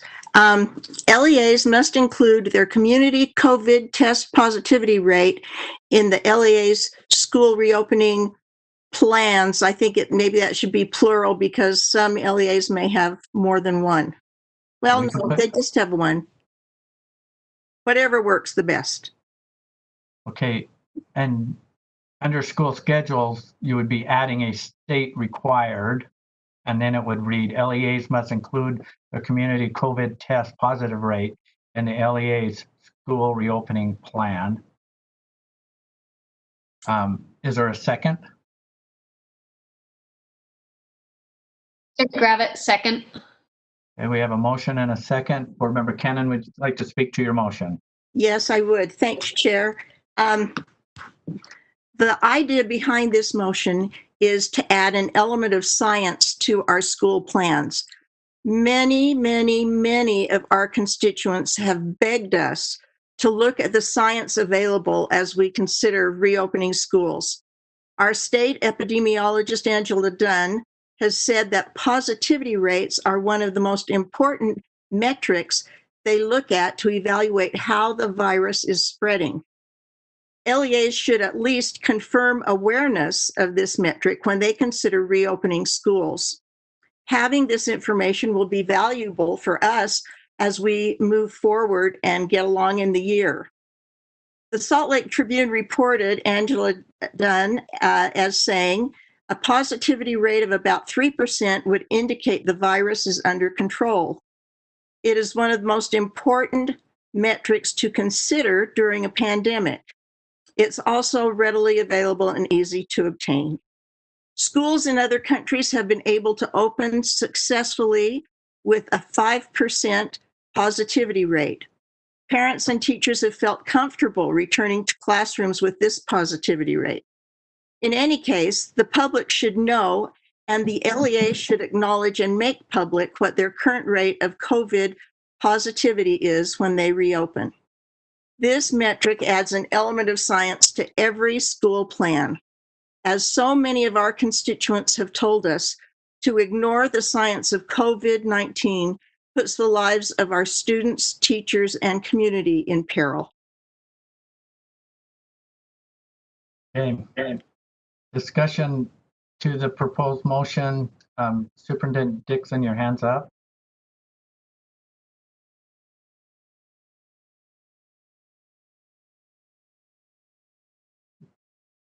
Superintendent, is your hand raised?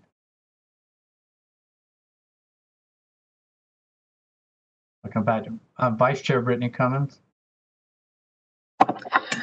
Yes. Can somebody tell me what the data that's used in calculating a positivity rate is? Is there someone that could? What numbers are used?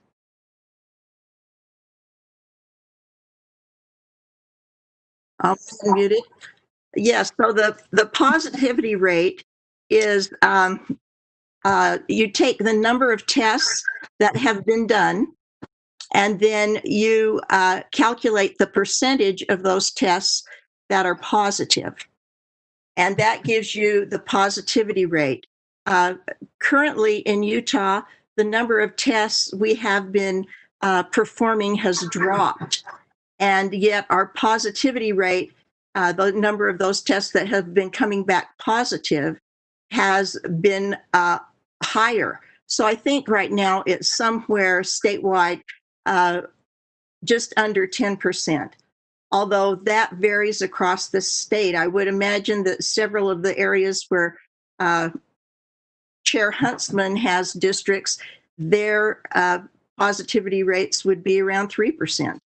The idea here is just to let people and the public know and to acknowledge that we are looking at the science behind the pandemic, to inform that our LEAs are aware, and that our public, students, teachers, and parents and community can be aware.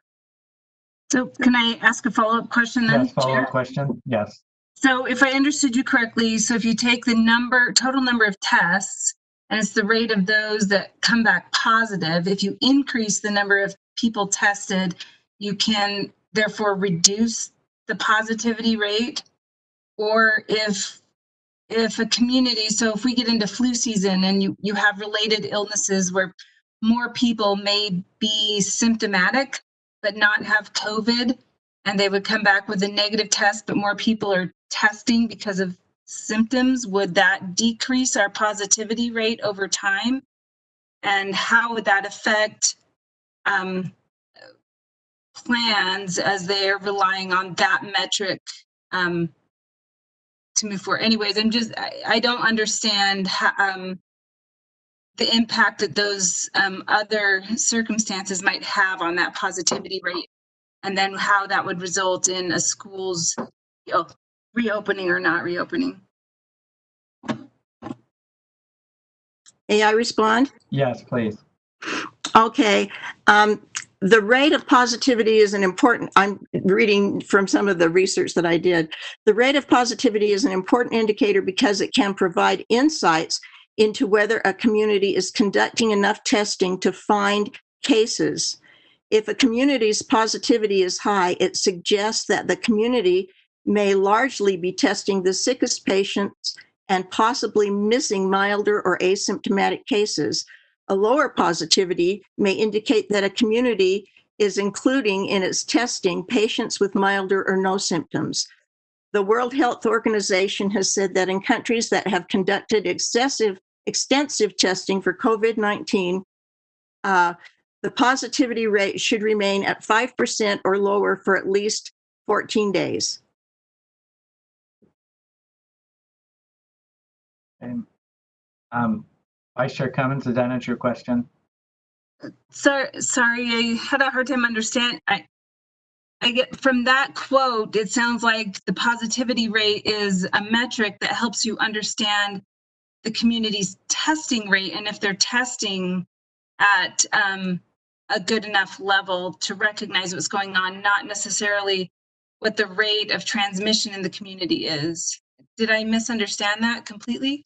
Well, let me give you a little more. The Harvard Global Health Institute and the World Health Organization both recommend reopening communities after a 2-week, less than 10% positivity rate, with the Harvard Global Health Institute recommending 3% and the World Health Organization suggesting 5% as the threshold needed to suppress community spread.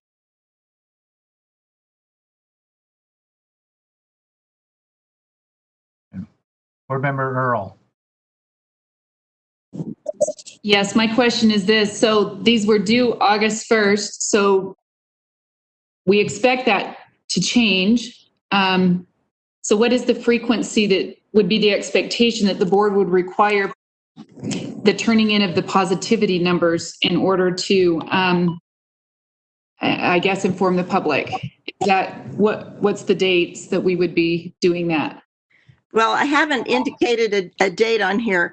I would hopefully in the next little while, we will see these rates decrease. And I think it's just important for us to have some kind of a metric aligned with these school reopening plans so that it's there's some transparency to the public, there's transparency to the teachers with utilizing this metric, which according to our state epidemiologist is one of the very most important we can look at to determine how the virus is spreading. Can I ask a more question? What's that? So if you have a health department that covers several areas, some rural, some more in, inner city or whatever, are we asking the health department to break those out according to those communities or according to the LEAs or according to a charter school or just the community, the county in general, even if there's somewhat of a large division like in Rich County from Cache County? Or from Rich to Cache, because they have the same health department up there. Mm-hmm. So I think they could do it as they want to, whatever works best for them.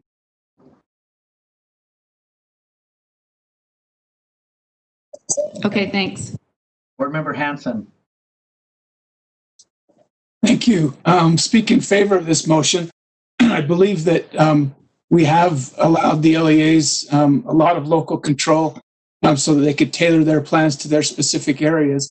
But having this metric included with the plan would give us some context to say that this plan is adequate, at least in the local board's estimation in conjunction with their local health department, for the prevailing rate of disease spread in their area. And I believe that's what the measure of positivity is a good measurement of, is whether the disease is under control, whether it's spreading rapidly or under control at the lower percentage levels. So just to have that as a benchmark in the plan, and then each time the plan is updated, and it should be updated whenever that positivity rate changes dramatically, then the plan should be updated to make sure that they're taking the proper precautions for that risk level that exists in the community.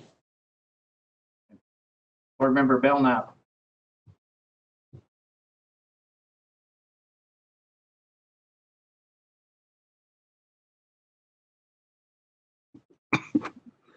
Sorry, Chair. I don't have anything. Oh, okay. Superintendent Dixon, your hand is still raised. Do you have something to come up? Thank you. I'm not seeing any other hands, so let's prepare to vote. The proposed motion is to add a new requirement under school schedules to state, to say state required, and under that, LEAs must include their community COVID test positivity rate in the LEA school reopening plan. Board members, please vote. Mark, this is Board Member Nielsen. I am a no. Okay. Board Member Marsh, I'm a no also.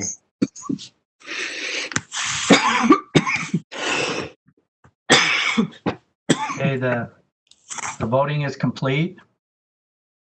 The motion doesn't pass. The yays are Board Member Hanson, Board Member Thorpe, Board Member Gravitt, Board Member Lear, Member Cannon, Member Davis. The nays are Board Member Huntsman, Vice Chair Cummins, Board Member Nielsen, Board Member Earl, Board Member Belknap, Board Member Newell, Board Member Haynes, Board Member Marsh, Board Member Bolter.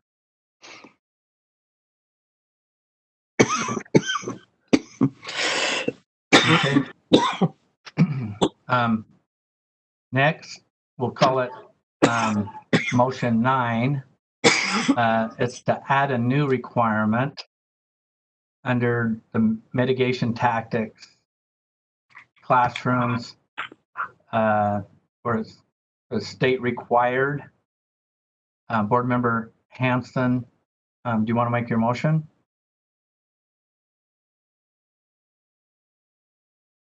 Yes, I do.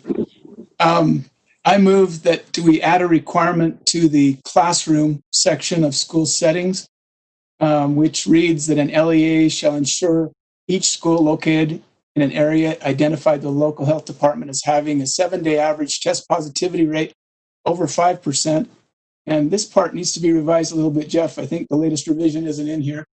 And a case incidence rate greater than 10 over 100,000 due to community spread and not an isolated outbreak, or alternative criteria as determined by the State Medical Advisory Board, provides a minimum classroom area of 30 square feet per student for in-person learning, or 20 square feet if plexiglass barriers are placed between all desks.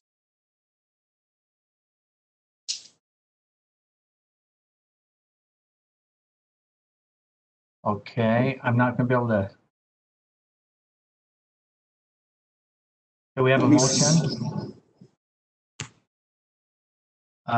Is there a second? Board Member Thorpe, I second. Board Member Thorpe, second. Do you want to speak to your motion? I would, please. In my districts, a majority of the parents have, in the surveys, come out in favor of full-time face-to-face learning. It appears that a majority of the students want the same. That's a little bit harder to recognize, what the students' desire is, but I believe just from anecdotal evidence, they want to be back in school. The teachers, I believe, want to be back in school.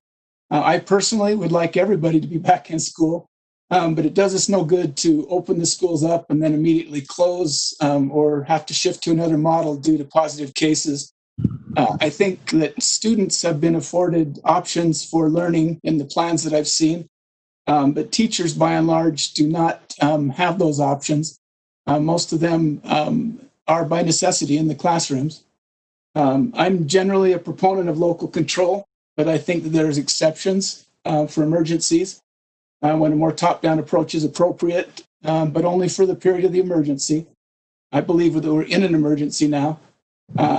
I personally believe that the state board should have acted more decisively much earlier in this crisis. We could have prevented much of the confusion and the angst that we're suffering now.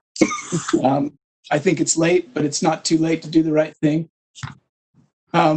This motion is based on a metric that has been brought out by many state epidemiologists, including our own Dr. Dunn.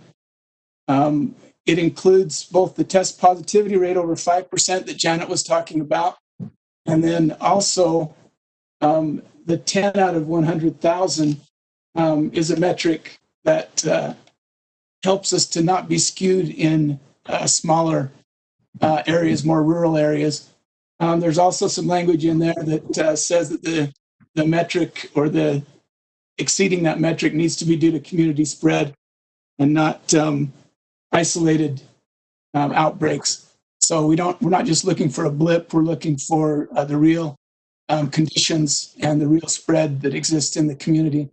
If the local conditions are above those criteria, or an alternative criteria, which I'm asking the State Medical Advisory Board to help us with, and I know they're meeting starting tomorrow, then we would, in the LEAs, need to provide a minimum classroom area of 30 square feet for each student, or 20 square feet if there are plexiglass barriers. Those numbers, a 6x6 square, of course, is 36 square feet for each student. The 20 square feet is a number that's been thrown around in many different studies and articles. So those numbers are not exact. I don't know that anyone can come up with an exact number, but they are definitions of an area that would be afforded to each student so that we could enforce some sort of distancing in a classroom. But that's the idea behind the motion. It is in an instance where there is high community spread, there would be adequate social distancing. This disease there seems to be a consensus that it's spread mostly by aerosol spread. And so masks and distancing are our two best friends in combating that disease. And distancing is one of the most difficult issues that we have in our schools. So that's the thought behind the motion. I appreciate all your thoughtful consideration. Okay, discussion to the motion. Board Member Gravitt. Hi, thank you. I want to speak in favor of this motion, and I agree with Board Member Hanson when he says that when you're in an emergency, you do things differently. And I think when we are in emergency, which we are, we want to err on the side of science. We want to err on the side of communication. We want to err on the side of transparency. And he's right when he says teachers don't have the same option that parents and students do, and that might be okay, but we've heard from how many, 400, 500, 600 teachers begging us to help. Well, this is one way to help. And here's the thing we keep forgetting. If teachers get sick, we're going to be shut down anyway. I want to stay in school. This is one way to help keep me in school. But the first moment one of us gets sick, schools are going to shut down because there will be nobody to teach the students. So please, you guys, please help us stay in school. Thank you. Board Member Leader. Sorry, just a second. Not that. No. Sorry. Okay. My mute's not working well. My finger's not working well. I have to say, I've received many emails. You've received many of the same ones. The most consistent concern expressed by some parents and every teacher is proximity. And if we ignore that, I think we are endangering our children and very important employees. I have to go on the record as supporting this. I'm sure it will fail because it is hard to make these changes at this point. But I have to say, I did what I could to explain that proximity is the most important factor, again, along with masks. So I support this amendment. Board Member Cannon.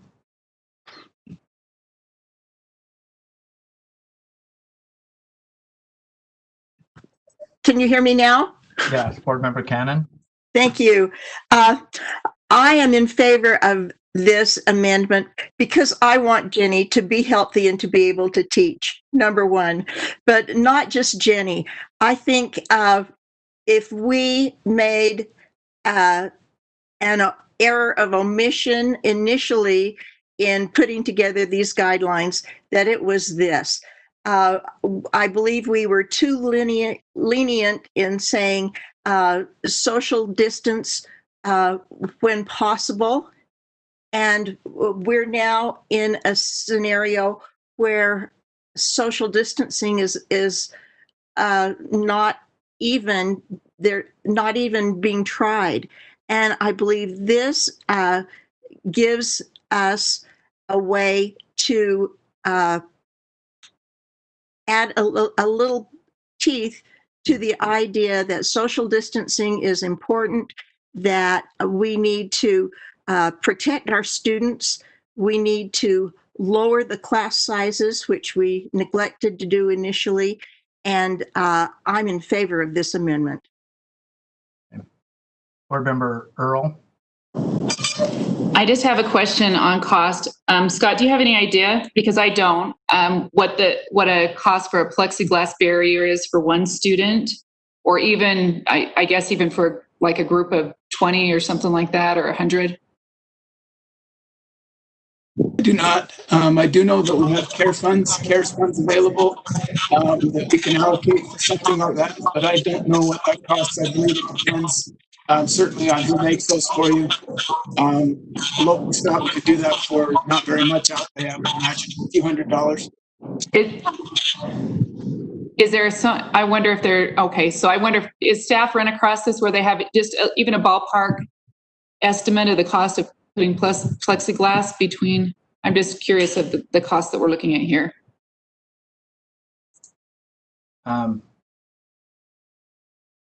Superintendent, do you want to answer that?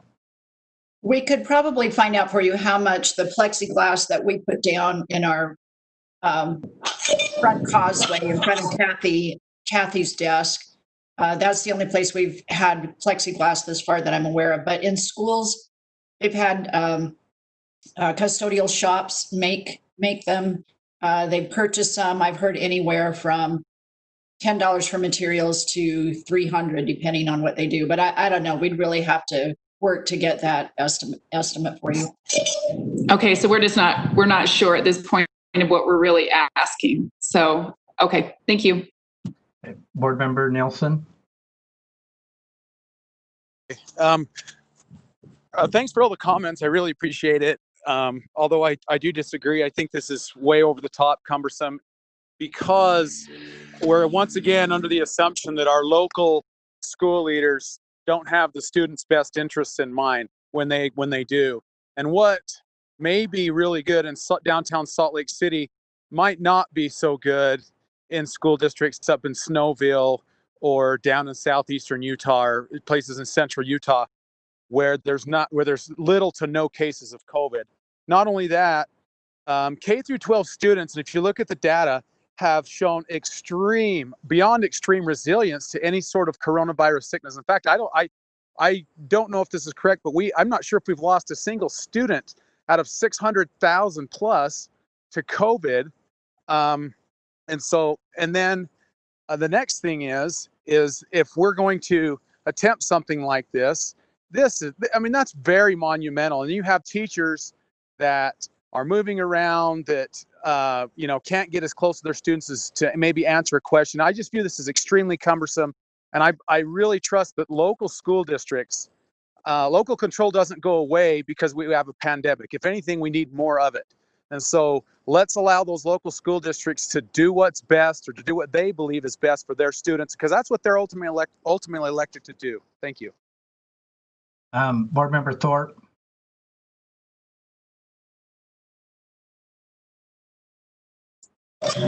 I believe that with the 5% and the metrics that we put into the motion, it does allow for local control because it means when there's not incidence rates too high that they would not have to do this. But when there is, then we would respond in the following way. I think that it is responsive to teachers and the things that we've been hearing incessantly since rates have continued to rise in our state. And I think that it is a minimum of what we could do. I'm in support. Hey, Scott, your hand's still up. Board Member Earl, your hand's still up. Board Member Cannon. I had another question. Okay, Board Member Earl. So once again, we're going to have these supplies on hand. So as soon as it reaches that rate, or do we then seek the supplies once it reaches that rate? Well, this suggests that we have to have the supplies on hand before it reaches that rate so that we can then make the adjustments then. So we'd have to ordered these things, had these in place, delivered them, that kind of a thing, or require districts to do it in order to be within compliance here. May I respond, Chair? Yes. I believe that we, of course, should have read into this a reasonableness requirement. As that average changes, there'd be a trigger point, and then things would need to be put in place. But districts can plan this ahead of time, and they have multiple avenues to reduce the number of kids in a classroom that don't involve putting plexiglass in place. That's not the only thing there. That just allows them to minimize or reduce the amount that be required for each student. So that's just one mechanism. They could go to an A-B schedule and cut their class, practically in half. By doing that, that would get you the 30 square feet per student. So many different avenues. They could move into gymnasiums, some of the other things they're looking at. So the plexiglass isn't mandated. It's just another tool that they could use to allow more kids to be in a classroom safely. Board Member Nielsen, is your hand still up? Yes, it is. It's still up. Well, another concern I have is what do we do with all those many classrooms that are have to deal with CTE, our shop rooms, our sewing rooms, choir rooms, art rooms. It is simply not feasible to do what we're going to ask or even suggest schools to do. Board Member Gravitt, is your hand still raised? May I respond again? Yeah. Okay. Let Scott respond first. In general, CTE rooms, art rooms, those type of areas are larger spaces, I think. In fact, the document that the USBE produced said that the average school classroom, and I have the number of the document, it's one that's used for school planning, is 908 square feet, which I believe, that would accommodate probably 30 kids, no problem. But those spaces you're talking about would generally be okay with that 30 square feet per student. And Board Member Gravitt? Yeah, I'm wondering, I just kind of want to talk through this. I think maybe the real discussion we should be having, because we're getting caught up on the plexiglass and the cost, when really for teachers, the biggest issue is the space. And so I don't know if there could be an amendment to take the part out about the plexiglass and just leave the part about the 30 square feet, because school boards already have in place triggers. I mean, maybe we don't know what those triggers are, but they have schedule changes that they can do that. They can move to a hybrid schedule. But space is everything. Space, group size will indicate whether or not I can prevent congestion or proximity. There's a lot of things that spacing does. So I don't know. I would like to make an amendment to take the part out, just stop after the board provide a minimum classroom area of 30 square feet per student for in-person learning, period. I don't know if that would be an okay amendment with you, Scott. I just think we're getting caught up on Board Member maybe the Gravitt, wrong make the issue. amendment, and then let's see if we get a second. Okay, I make that. the amendment. I move that we take out the words after in person, the last learning or 20 square. Oh, okay, no, sorry, we take out or 20 square feet if plexiglass barriers are placed between all desks. Just get rid of the plexiglass part. That's my amendment. Second, Lear. Did you want to speak any more to your proposed amendment? I guess not, since I already did. Thank you. Okay, discussion to the proposed amendment. Again, Mark, are we going to have teachers instruct students? Oh, hey, you're too close to Johnny. Hey, yeah. You know what I mean? That's a nightmare. That's just very cumbersome. It turns them from teaching into more of a disciplinarian mode. I don't like it. I'm going to vote no. Okay.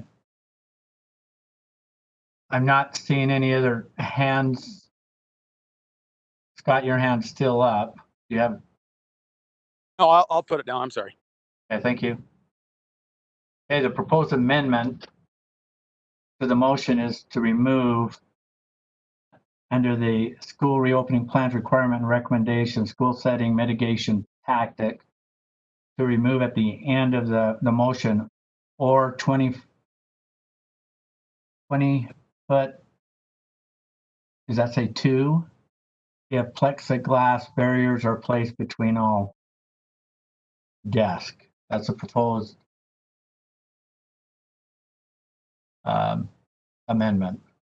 All those at this time, please vote.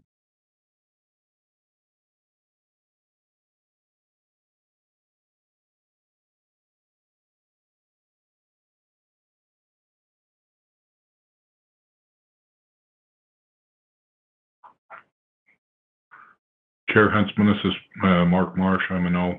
Okay. This is Board Member Nielsen. I'm a no as well.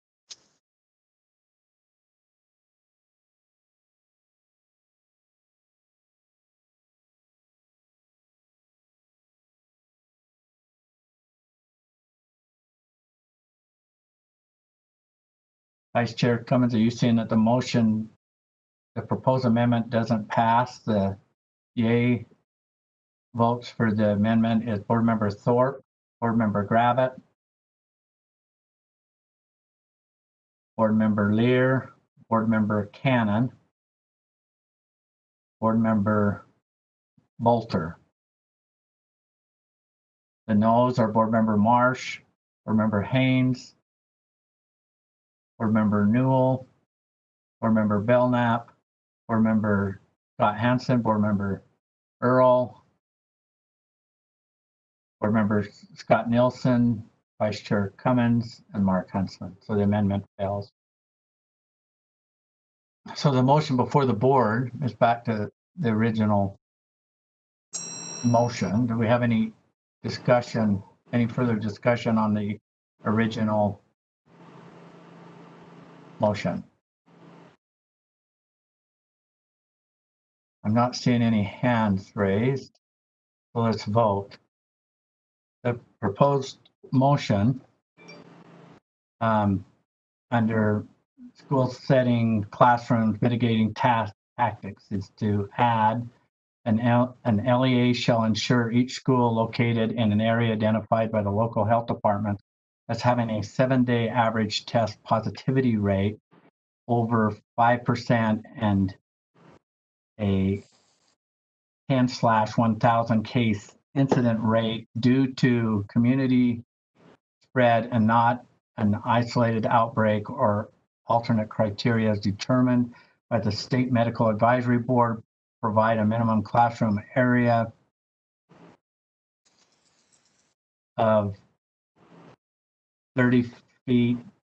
Is that 2 per student for in-person learning, or 20 foot if plexiglass barriers are placed between all desks? Did I read that right, Jeff? I believe I did. Yes, you did. Okay. Is that meant to be 20 foot squared or 20 square Squared. Square foot, yes. It's squared. But I'm reading it as it's on here because it's not saying squared. Yes.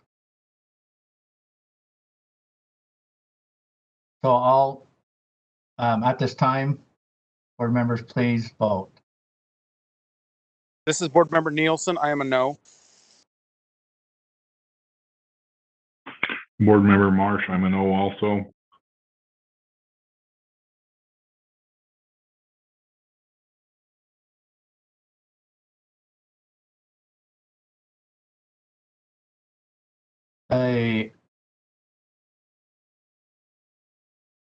Voting is complete. The motion does not pass. The votes for is board members Hanson, board member Thorpe, board member Gravitt, board member Lear, board member Cannon. The noes are board member Bolter, board member Marsh, board member Haynes, board member Newell,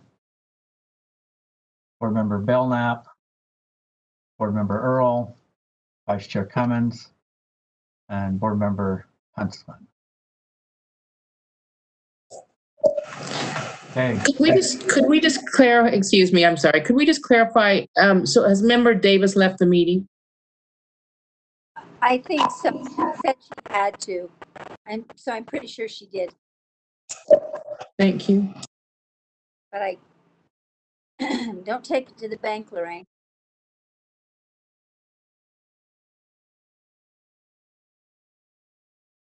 Okay. Next is a proposed new requirement. I'm calling it motion 11. Board member Scott Hansen, do you want to make that motion? Yes, thank you, Chair. And I'll need to amend a little bit, Jeff, on here. If adequate classroom distancing cannot be achieved using its current schedule, an LEA must implement a hybrid schedule or remote learning schedule in order to comply with distancing for each school in an area identified by the local health department as having a 7-day average test positivity rate over 5% and a case incidence rate greater than 10 over 100,000 due to community spread and not an isolated outbreak, or alternate criteria as determined by the State Medical Advisory Board.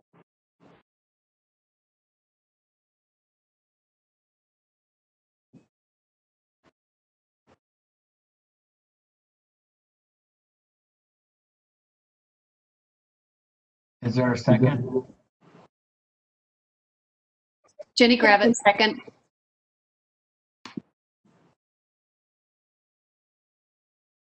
So are we still on, help me understand this. This is a new motion and it, Classrooms, state required. This is a new motion. yeah. And so it starts if classroom distancing requirements are not met. Is that? Yeah, I just revised that though with Jeff. So if adequate classroom distancing cannot be maintained. So we've got to have adequate in there.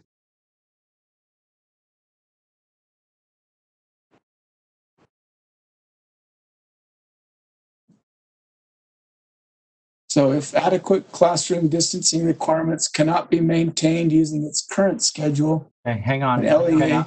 Hang on. Okay. Okay, we're off still.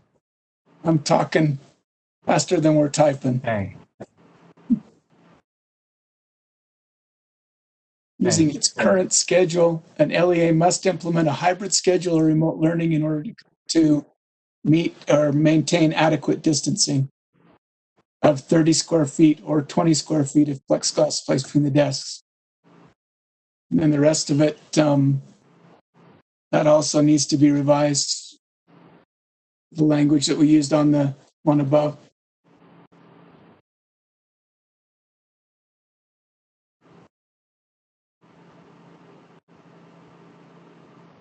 Is this reflecting what you wanted to say? I don't think I'm following what's missing. No, 7-day average test positivity rate over 5%, and a case incidence rate greater than 10 over 100,000 due to community spread and not an isolated outbreak, or alternate criteria as determined by the State Medical Advisory Board.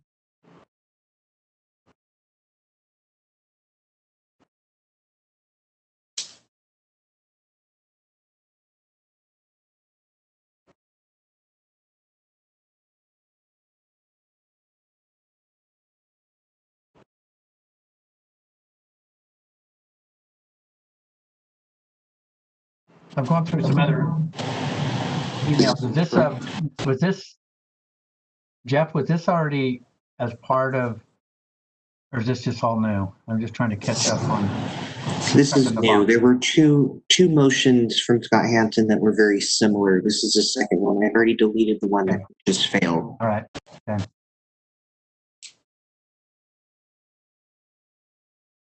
And if I could speak to the motion, please. Well, why don't you restate the motion as it, make sure that it's reading right. Okay. And then we'll get a second. Thank you. I move that if adequate classroom distancing requirements cannot be maintained using its current schedule, an LEA must implement a hybrid schedule or remote learning in order to maintain adequate distancing requirements of 30 square feet or 20 square feet of plexiglass placed between the desks for each school in an area identified by the local health department as having a 7-day average test positivity rate over 5% and a case incidence rate, I think that's incidence instead of incident, rate over 10 over 100,000 due to community spread and not an isolated outbreak, or alternative criteria as determined by the State Medical Advisory Board. Okay. Okay, do we have a second? Jenny Gravett, second. Okay, discussion to the motion? Yes, if I can speak to it briefly, there is, as we've discussed ad nauseum, there's no clear trigger for changing the instructional mode at the schools. We should be using data to do that. The schools maintain control as to how they're going to do things, how they're going to put instruction in place. But we do need to have clear triggers based on data. This is a metric that's been identified again by state epidemiologists, including our own. This motion invites the State Medical Advisory Board to weigh in and give us a new metric if there's something that's better than this one. but it would give us a trigger to go both ways, either to a looser environment in the schools where we don't have to have some of these measures in place, and also a more stringent environment where we do have to go to a different instructional model to maintain distancing. Thank you. Okay, we have a motion and a second. Discussion to the motion. Superintendent Dixon, your hand is raised. Yes, thank you, Chair Huntsman. I just wanted to clarify, usually when we use the term board, it's codified somewhere or formally established. This is an informal group of from the medical community who are going to gather together. So it hasn't been formalized or codified. So I just would be careful about using the word board. And the word the. So I don't know how to frame it. I apologize, Board Member Hanson. I just want to be careful with that word. Yeah, if I could ask Superintendent, those were your words when you told me this group was convening. If there's another title for this group, then I'd certainly like to put that in the motion. Yeah, let me see if I can get Dr. Dunn, figure out what we're calling it. Okay, discussion to the motion.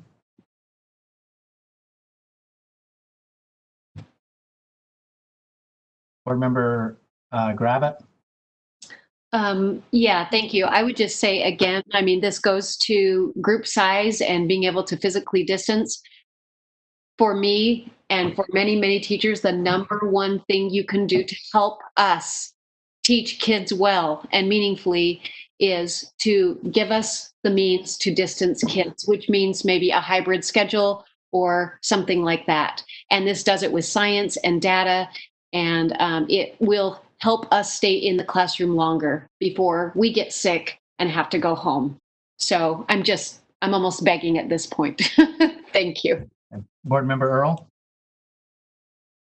I'm trying to understand it from when we put this plan together, the understanding, and we have it written all over in it, is that the health department would work directly with these districts to help make these decisions. So as metrics change, as things change, as information evolves, as science comes forth, those entities could work together to make decisions, go to the blended learning, go to the alternative schedules. We wrote that in here as well, that those were part of the requirement.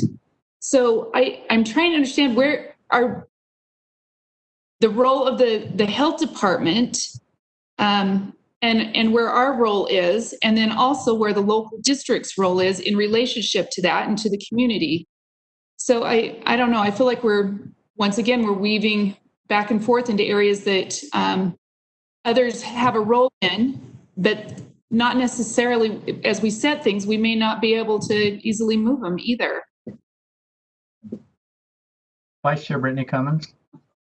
Yeah, thank you. Just really quick, the document that we referenced earlier in the first motion made asked the question, who will decide if schools will transition from in-person learning to hybrid or remote learning? And it basically says school administrators in collaboration with local school board and health departments.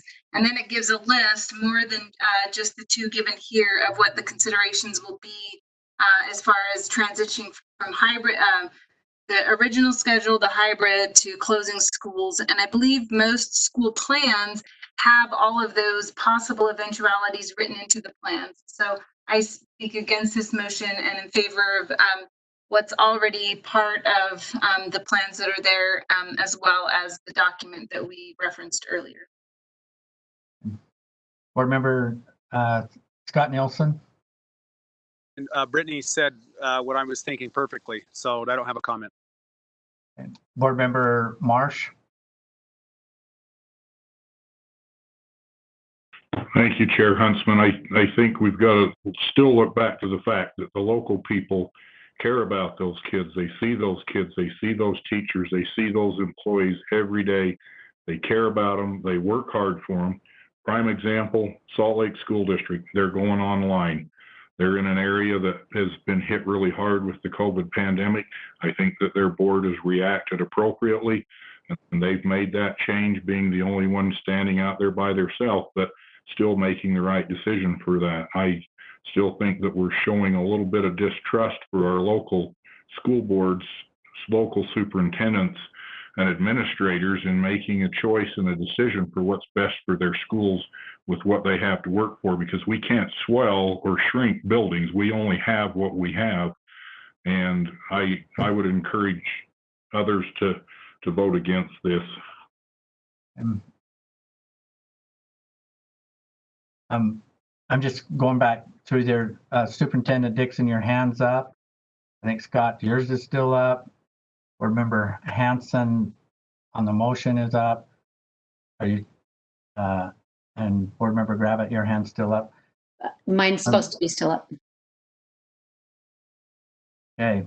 Board Member Hanson, did you have additional comment? Thank you. Yes, I do. And I actually thank you, Board Member Marsh, for pointing out, I think Salt Lake District has taken a stand and done something that's appropriate for the conditions there. But we do have other areas in the state where the virus is certainly not under control by any metrics that are starting up with full-blown in-person learning. I am extremely concerned about the distancing requirements. That seems to be the main focus that we should be on ventilation, distancing, and masks. And the distancing requirements, because we've used words like as much as possible and where possible in all of our guidance, and haven't put requirements in place. I believe those distancing requirements, and also because it isn't an easy problem to attack, those distancing requirements are being ignored in many areas in the state. And I'm concerned that schools will start up and then they will shut down. And I think that's going to be more traumatic than making changes now to accommodate that and sliding into school in a safer manner. Board Member Cannon. Thank you. I, for one, would like to salute Salt Lake District. They are in an area where COVID infection is very high, and they have chosen to look to a 5%, about a 5% positivity test rate to determine when they reopen schools. And I spoke to that previously. However, in my district, there are alarmingly high numbers of COVID infection in Granger, Hunter High, and Cypress High School in Magna. And my district is choosing to go back to school 5 days a week for elementary, 4 days a week in person with full classrooms for secondary schools. So I think in agreement with Scott Hanson that it's time for us to do something now. And I believe that his amendment is to the point and something we should support. Thank you. Board Member Gravitt. Yeah, thank you. I want to say that this is part of the confusion. I don't disagree that these things aren't in the plans, and districts' plans have triggers, and I really, really appreciate that. But it is very confusing to parents, to teachers, and to students when one district is doing one thing with a lower positivity rate than another district with a higher positivity rate. I mean, how do I tell my teachers that we're going back 5 days a week with a higher positivity rate than another district with a lower positivity rate?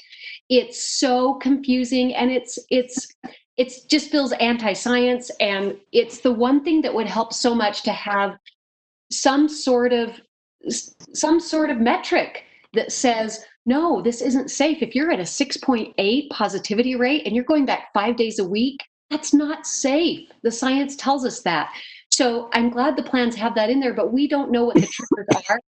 And it's just very frustrating. And I can see that, I saw that Scott Nielsen just put that, remember that kids don't have high transmission. I don't know that I believe that, number one, because I've read some things. But number two, teachers, teach those kids. We do have high transmission rates, and those kids go home to parents and grandparents. And if parents and grandparents get sick and they can't work, it's going to defeat the purpose anyway. So let us be safe, please.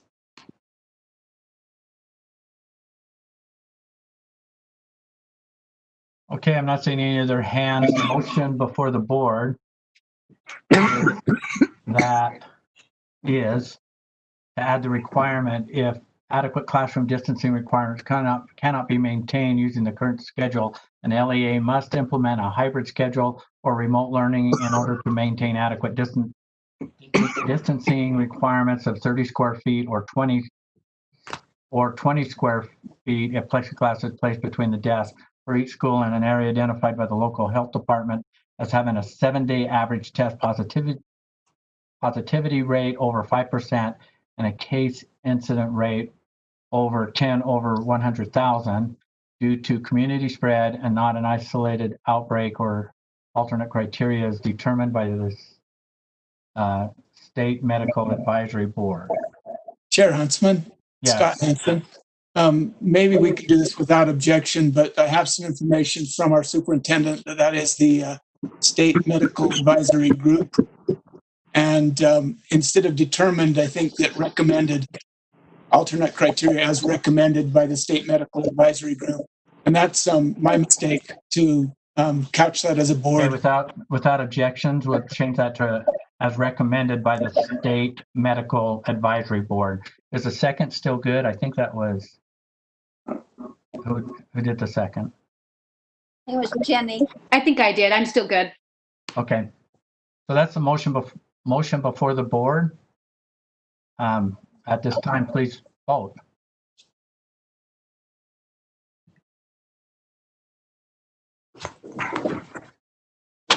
Board Member Neal, I'm a no. Okay. Board Member Marsh, I'm a no also.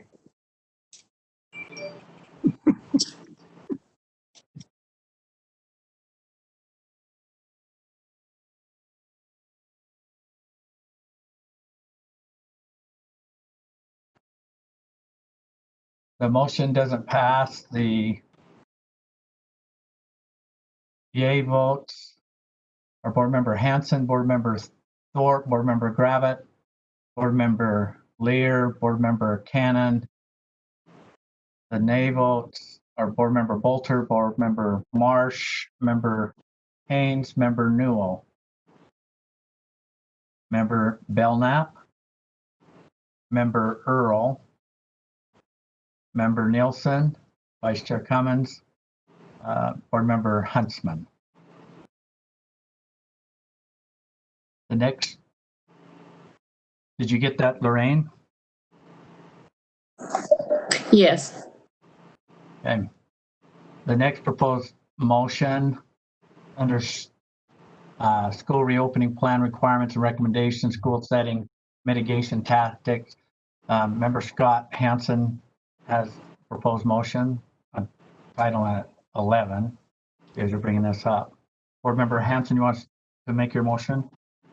Yes, thank you. I move that we add a requirement to the school setting section of the school reopening plan, stating that we should utilize portable room air filtering and purification systems for each classroom where distancing requirements, where we should say where adequate distancing cannot be maintained and an adequate filtration and purification system is not already in place. Okay, we got to do some changing here.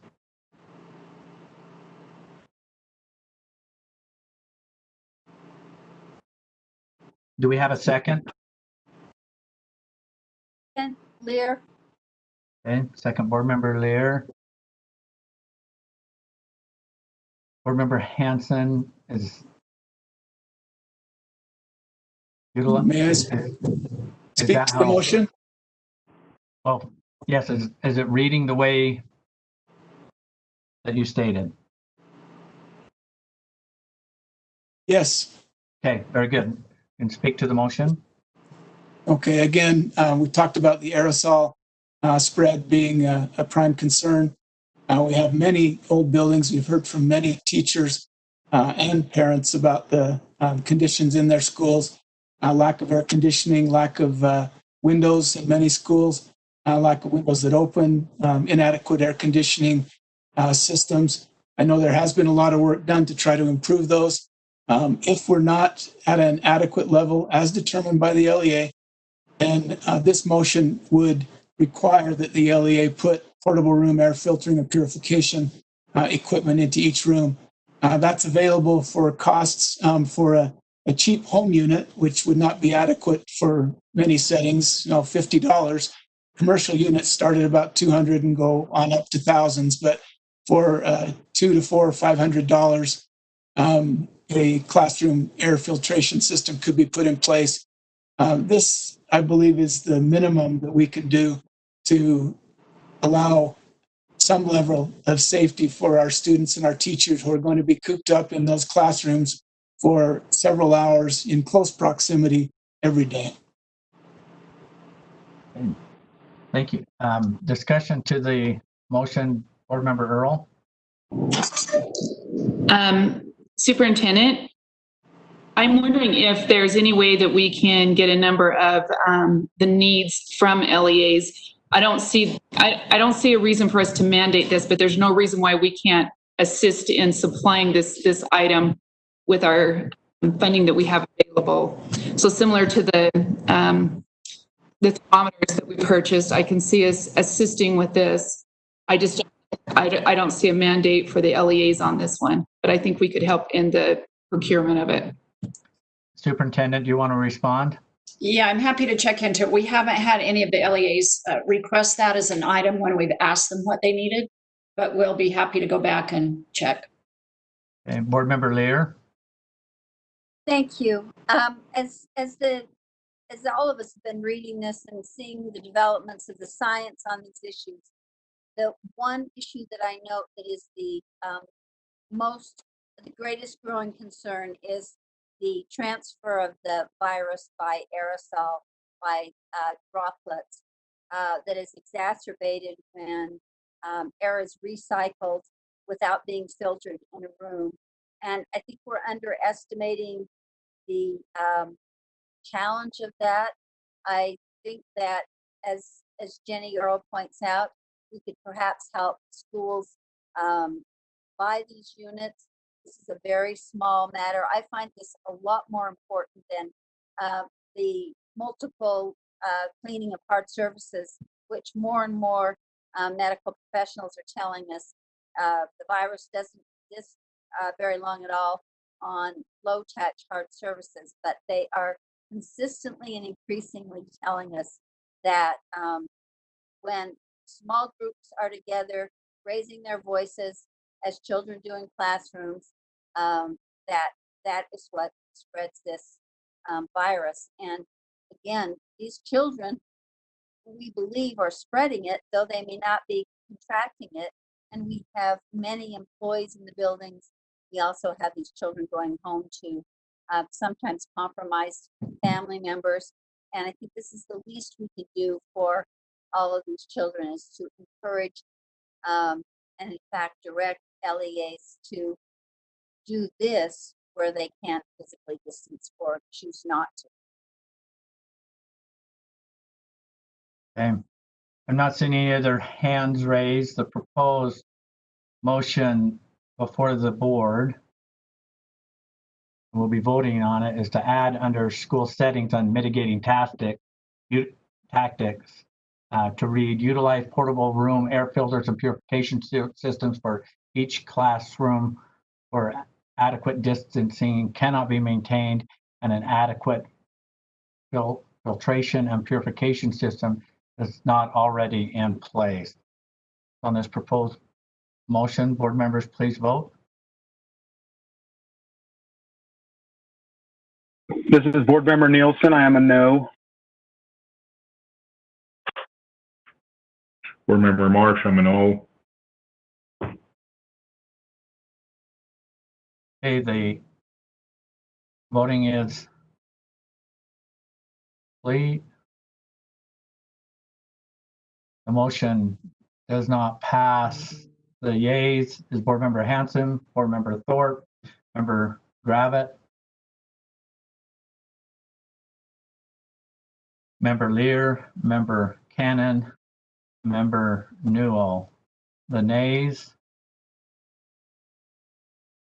are Board Member Member Bolter, Member Marsh, Member Haynes, Member Belknap, Member Earl, Vice Chair Cummins, Mark Huntsman. Okay.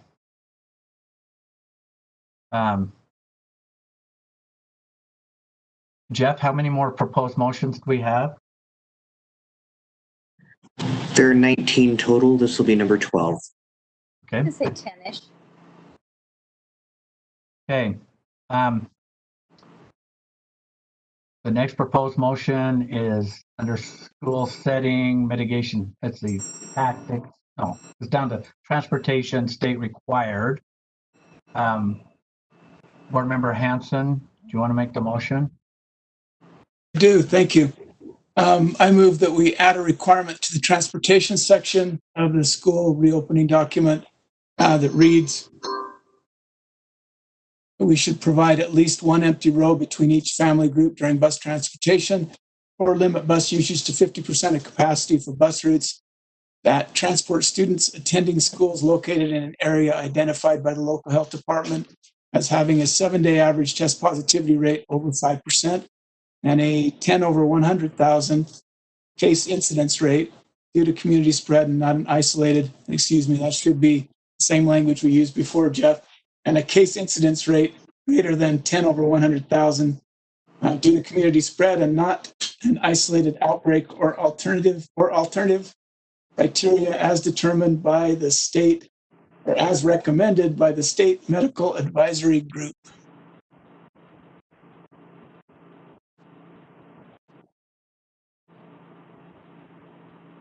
You want to add your other motion to this?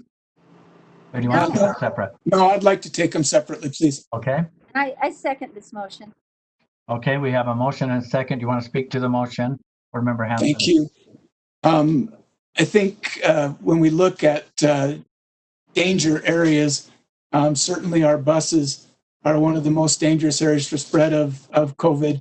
One, we have the potential for students to be in very close proximity to one another in a closed space. So that's a potential for a spiking event. Also, we're mixing classes, grade levels, ages in the same closed space. So when we talk about tracing and that sort of thing, which we'll get into a little bit later, this becomes a very concerning spot. This would not affect rural areas where COVID is under control because of the metrics that are in place. Would affect metro areas or areas where the COVID is being spread and there's a community spread. So I would ask for your thoughtful consideration to, and I know there's a cost associated with this. We would have to manage that cost. There's been a request already for us to look at that. We do have a legislative session coming up where we can ask for more money for this, but for our students' safety and also the safety of the staff and the folks at the school who are going to be with the students all day after they've ridden the bus, I would ask for your consideration on this motion. Okay. This discussion to the motion, Board Member Nielsen. Yeah, the cost would be astronomical to run buses along the same route and have to run multiple buses, and districts don't have that money. And another thing is, I really believe that our local LEAs, whether they're urban LEAs or rural, they know what's best for their situations, especially for classrooms, for buses. And so I really feel like the board is getting, with these proposals, is getting way too prescriptive and not allowing those LEAs to make decisions based upon what they believe is best for their students. Thanks, that's all. Okay, I'm not seeing any other hands raised. The motion before the board is under transportation to add to state required to read, provide at least one empty row between each family group during bus transportation or limit bus usage to 50% of capacity for bus routes that transport students attending schools located in an area identified by the local health department as having a 7-day average test positivity rate over 5% and a case incident rate 10 over 100,000 due to community spread and not an isolated outbreak or alternate criteria as recommended by the state medical advisory group. That's the motion before the board. Please vote. Mark Marsh, I'm a no. Board Member Nielsen, I am a no. You should take your hand down, Scott. It's up.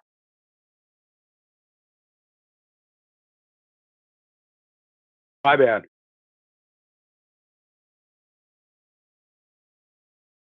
Just gives me false hope. The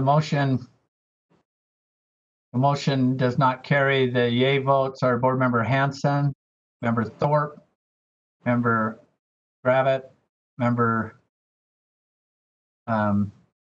Lear, Member Cannon. The nays are Member Bolter, Member Marsh, Member Haynes, Member Newell, Member Belknap, Member Earl, Vice Chair Cummins, Board Member Huntsman. There's also a nay. Did I miss you, Scott? Sorry. I believe so. Sorry. And Member Nielsen, did you get that? Lorraine? Yes, I did. Okay, thank you. Okay, moving forward, there's an additional motion under transportation state required. Board Member Hanson, you want to make that motion? Your motion? I move that in the transportation section of the school reopening document, we add a requirement to make alternative travel arrangements outside of general student transportation to take a student to their home when the student exhibits COVID symptoms at school. I'll second that. That second was? Belknap. Okay. Yeah. Can you repeat that motion again, please? I move that we add a requirement to make alternative travel arrangements outside of general student transportation, take a student to their home when the student exhibits COVID symptoms at school. Oh, absolutely.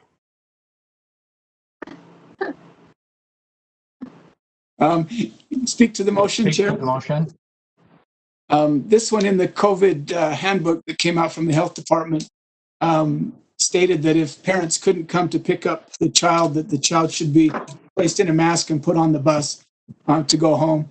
I strongly disagree with that. If we're going to keep the child in quarantine all day at school and then put him on the bus on the way home, that just makes no sense to me. I think that it's going to be looked at. I notice it's not in the revisions that were made today, but understand that there is another revision that will be coming out. But I would like to have that as a requirement that we figure out a separate van or something to get the children who exhibit COVID symptoms home instead of mixing them with the general population of kids. Okay. Oh, yeah. Discussion to the motion, Vice Chair Cummins. So this is the LEA having to put a child in a separate LEA vehicle and take the student to their home? Or is this saying you as a parent need to come pick up your child? The first option is for the parent to pick up the child. If the parent can't for some reason pick up the child, then the LEA would need to take them home in lieu of bus transportation. That's the motion. So a couple questions with this, the way the motion is worded.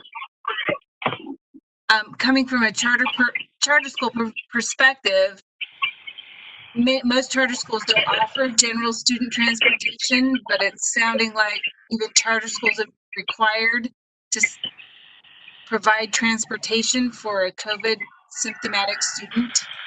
Not at all. If general student transportation doesn't include a bus, then they would be, if they don't offer general student transportation, they would not be required to do that. The parents would be obligated to pick them up. Where parents rely on busing and can't pick up the child, the COVID manual that the health department put out had a provision where those students, after being quarantined all day, would be put on the bus. And that is, this motion is to make sure that doesn't happen.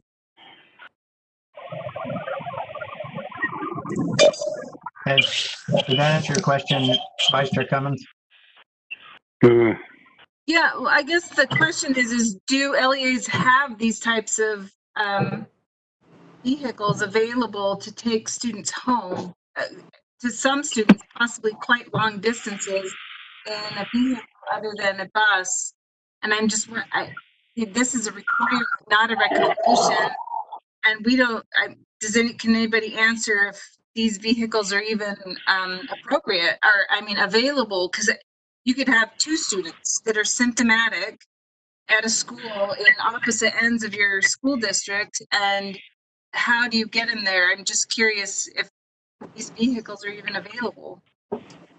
May I respond, Chair? Yes, please. I think that the LEAs would certainly be able to figure something out that's preferable to putting them on a bus that's full of kids that are not symptomatic and haven't contracted COVID. So they would be able to come up with an alternative. If they need to rent a bus or rent a car, they could do that. They could put 2 personnel in the car. They could arrange for a van. Their number, that's local control. They can figure it out. But not putting them on the bus is what I'd like to mandate. Chair, can I ask a follow-up? Yeah, one more follow-up, then we'll get to these other questions. Okay, comments. sorry, but just a question. Would it be appropriate for one adult to be in a car with one child in that situation as well? So it'd take 2 adults or, anyways, I'm just a little bit worried about what this requirement actually means when it's applied and what that would look like. So I think if I can respond again, Chair. Yeah. I think Vice Chair Cummins has hit on exactly what would need to happen. It'd be just like a bus situation. You'd have to have a driver and another adult. But we can put those procedures in place. I'm just saying that we wouldn't want to endanger all the other kids who are going to be on that bus. And we could find out a better way to do that. And I want to require the LEAs to do that. Yeah. Board Member Earl? Scott, I'm just wondering, do you think it would be appropriate for still using the bus, but creating a distance or some kind of using the plexiglass in this case where it becomes a rare thing? Something like that. I just see this as an undue burden on districts, especially in rural areas where kids are maybe 4 or 5 minutes away from the school, and we're having to, after hours, have someone that's an hour and a half. I'm assuming it would be school staff. I don't know. So I don't know. Do you think something like that could work in place of this? Permission to respond again, Chair? Yes, please. I hope that this is a rare occurrence that have kids with COVID symptoms at school. It may not be, depending on what other measures are in place. But when those come up, I would certainly not want the child to be riding for 45 minutes in a bus, which is the worst possible transmission environment that I can think of, especially when windows aren't able to be open when it gets a little bit colder. So I think that this alternate transportation would certainly be something that I would want to require. Just one more question. When you're talking symptoms, they could experience symptoms that might not be COVID, but maybe COVID symptoms. Does that make sense? They may not have COVID, and the confirmation of that. So it could be a fever. So we will have a frequency until there's a confirmation with some kind of a test that they have COVID. So when we get to illness, yeah, right? Unless are we testing at schools? Because if so, no COVID test at school that I know of. Okay, so we're with symptom testing. So they would have symptoms and they would be quarantined. If you remember, there's a recommendation for 3 separate quarantine rooms, one for kids with COVID symptoms, one for kids with other symptoms, one for kids who are healthy and just need to see the nurse. That's the recommendation they've made. So we're going to be quarantining these kids at school. And then I just think it doesn't make any sense to put this quarantined child onto a bus. So, okay. Board Member Belknap. Thank you, Chair. First of all, can those who aren't speaking turn off their mics? Makes it hard to hear. I actually appreciate the idea here, but I also think that we're putting undue burden upon our not just our districts, but especially our rural districts, the distance that they'd have to. I like the idea of thinking about this, Scott, and maybe finding a way that we can figure out a way to isolate those kids on a bus somehow. I actually like the concept, but I am going to vote no to this. Okay. Board Member Lear. I have an amendment. Okay. Make alternate travel arrangements outside of general student transportation to take a student. I can barely hear you, Board Member Lear. Let me try again. Let me turn off my cooler. Hang on one sec. Well, Oh, I'm here. I'm here. yeah, we're good. It's, I guess Make alternate travel arrangements outside of general student transportation to take a student home, delete two there, when the student exhibits COVID symptoms at school and the school cannot separate the student on the bus by 6 feet or with plexiglass, or parent transportation is not available.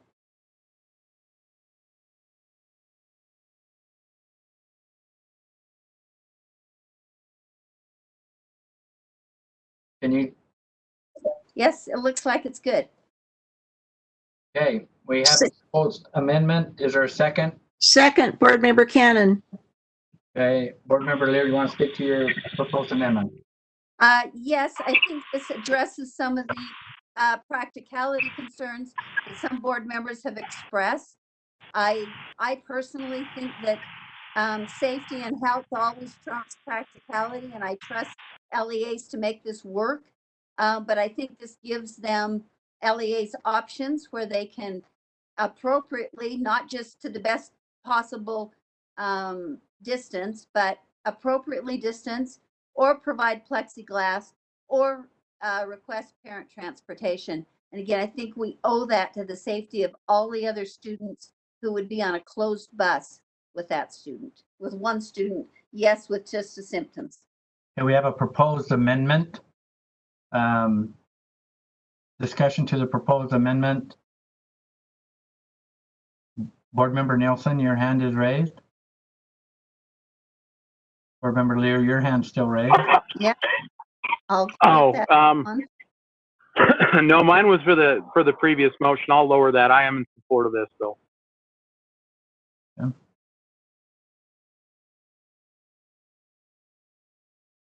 I'm not seeing any of their hand raised. We have a proposed amendment to the motion, and the amendment would add, and the school cannot separate the student on the bus by 6 feet or with plexiglass, or parent transportation is not available.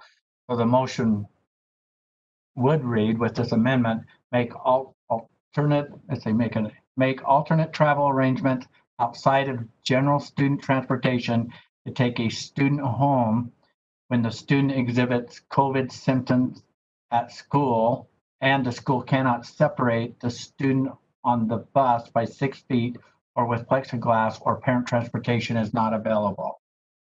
Chair, can I make one adjustment to that? It was, yes, is that Board Member Lear? Yes, by 6 feet or with a physical barrier, or with a physical barrier, or parent transportation is not, so that they're not limited to plexiglass. Okay, without objection from the second. Okay, discussion. The proposed amendment, I still got a bunch of hands up here. Board Member Earl. Mine's coming down. Mine's on the overall motion, so I'll wait. Board Member Belknap. Would a physical barrier be also a location barrier? For example, if they were the last kid to get on the bus and they were the first person on the last person on the bus, and they wore their mask? If you want me to respond, I would say no, Yes. but I'm saying there might be, you might use some other kind of um, plastic that's not plexiglass. You might have a way that a school has to separate parts of the bus. I literally think there needs to be a physical barrier or 6 feet or parent transportation, giving plenty of choices for an LEA rather than closing other students in perhaps a bus that can't open its windows or the weather's too cold. I think it gives some options when they're closing the students in is not a good one, especially including the bus driver who makes several trips a day with students. I'm not seeing any other hands raised. A proposed amendment would add to the, is to add, and the school cannot separate the student on the bus by 6 feet or with a physical barrier or parent transportation is not available. So board members, let's vote on this amendment.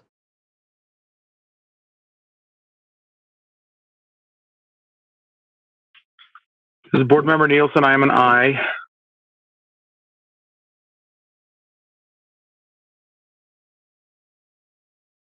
Board Member Marsh, I can vote aye on this. Board member Belknap.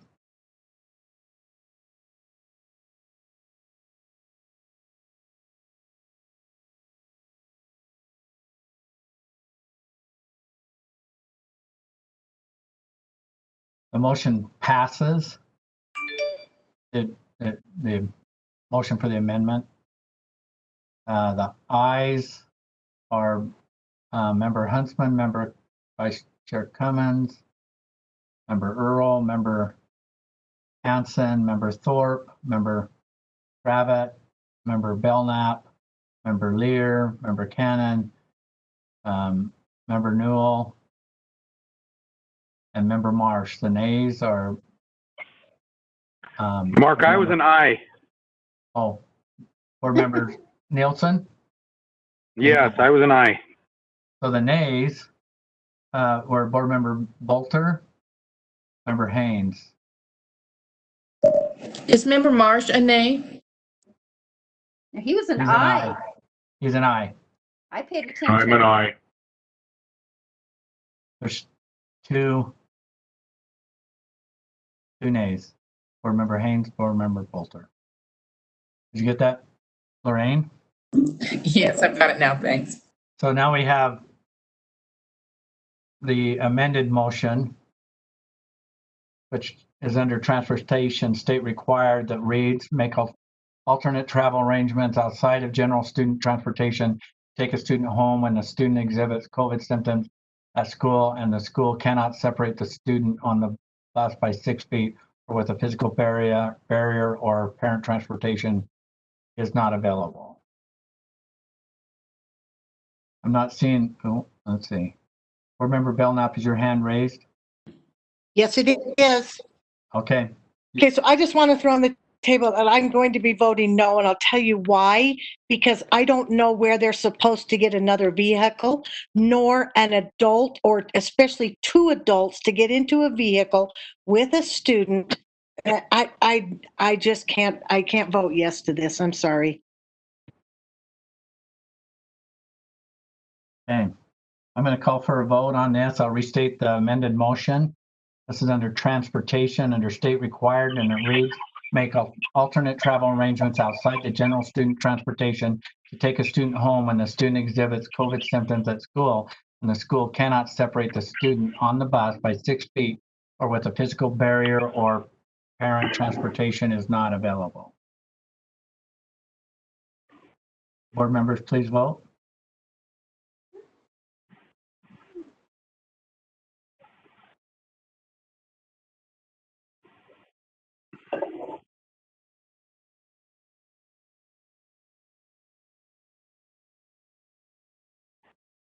Okay, Board Member Marsh, I'm a no. Yes, but Board Member Marsh, I'm a no. Board Member Nielsen, I'm an I.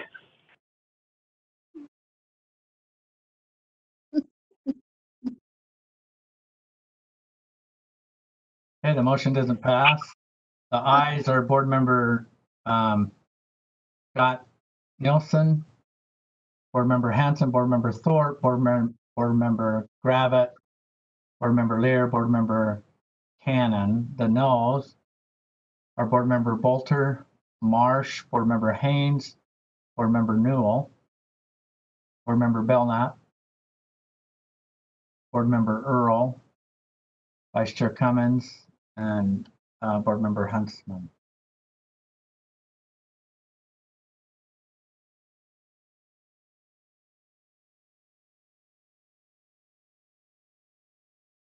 Okay.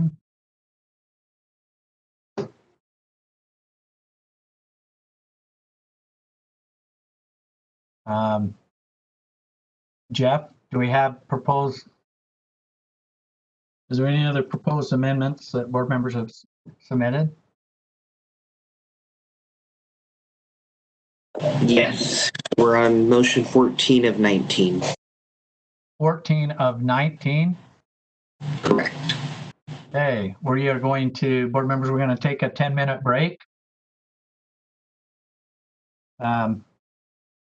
It is 9, is that right? It is 9:20. We'll be back here at 9:30.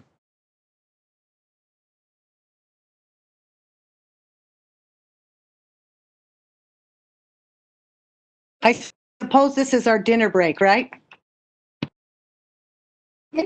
Eat fast. Mark, your camera is on. It's a snack break, Laura. Just a snack.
Vice Chair Cummins, are you on?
Vice Chair Cummins? Is our 10 minutes up? Yeah. Write down our break. Can I be heard? Yep.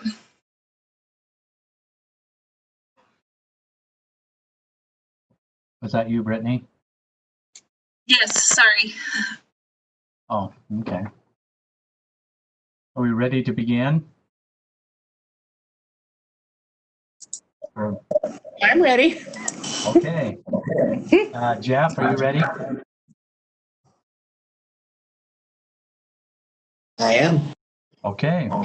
I guess next up is a proposed motion from Scott Hansen, amending an existing requirement.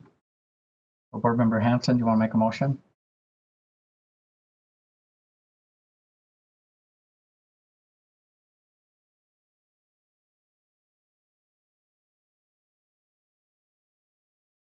Yeah, I believe we skipped one, Jeff. Is there one on page 8?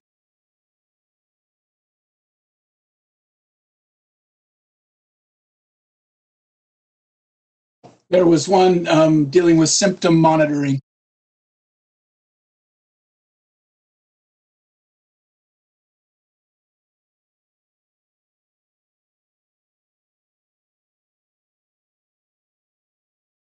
It's on page 8, I thought Scott said.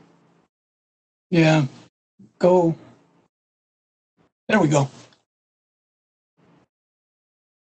Is that in the right order or? Oh no, here we are. Okay, sorry. Get that one later. I'm out of order. Apologize.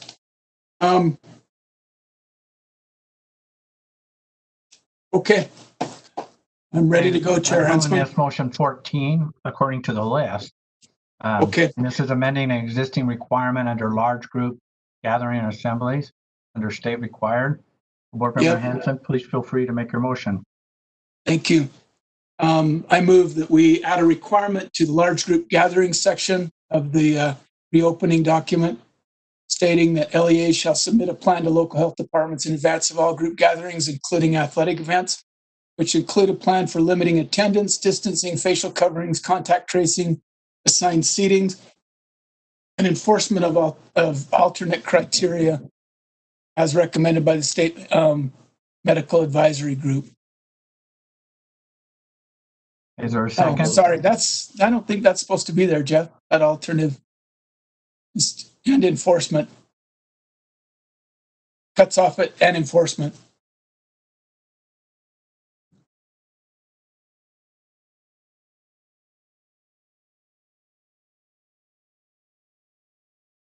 I'm not sure I follow what's missing. Oh, should stop at enforcement. Oh, and take this part out? Yes. And enforcement, just an enforcement of standards or I think just an enforcement is where it's supposed to end. Right. Do we have a second? Gravett, second. Remember Gravett, second. Discussion, or you want to speak to the motion, Board Member Hansen? Yes, please. We have football season opening First game's on the 14th of August.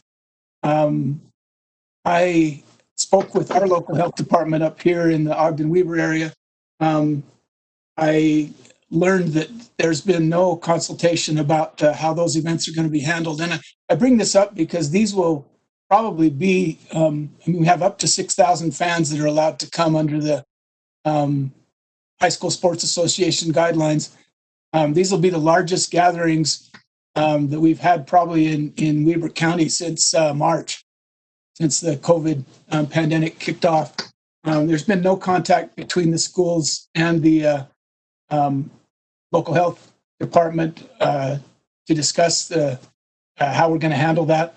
And I also noticed that in the Alpine area, there was an op-ed or a letter to the editor in the paper down there that I believe Senator or Representative Andrig wrote, saying the same thing, that there seemed to be no good plan for how we were going to open the football season with these large groups.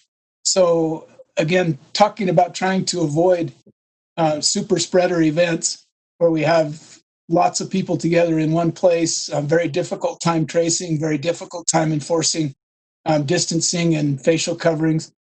This just needs to be looked at before we potentially have a bunch of COVID spread prior to school even starting. So again, I'd appreciate your thoughtful consideration of the motion. Okay. Discussion to the motion.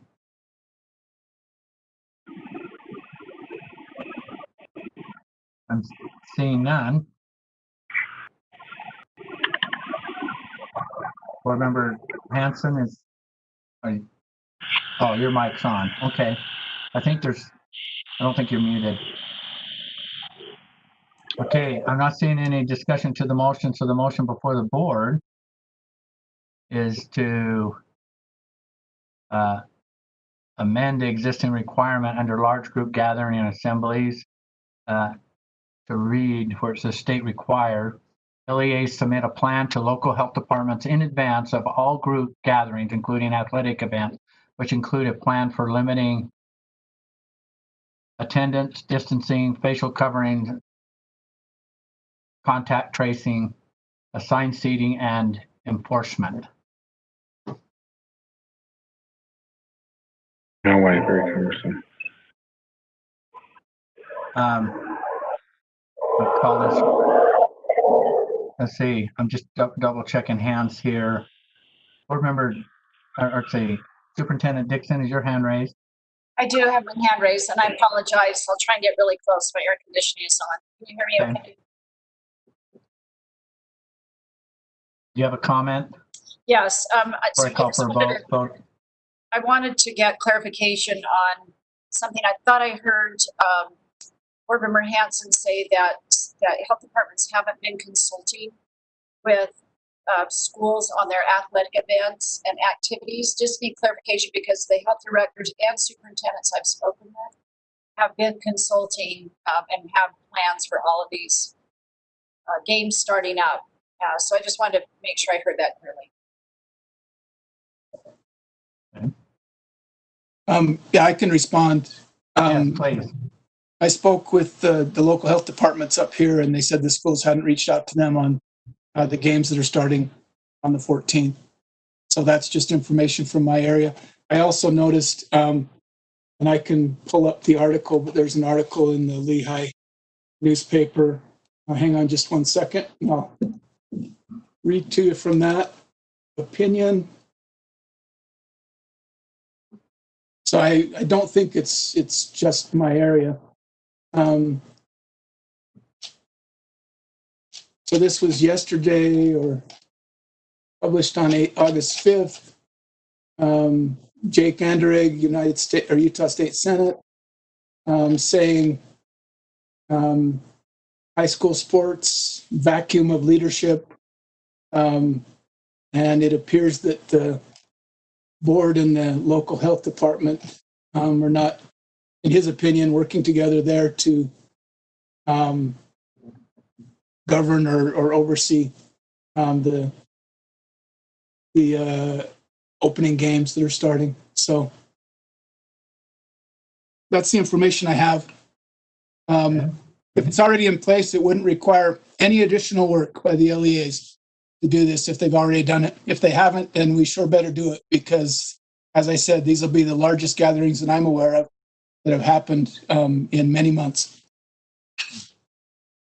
Board Member Earl?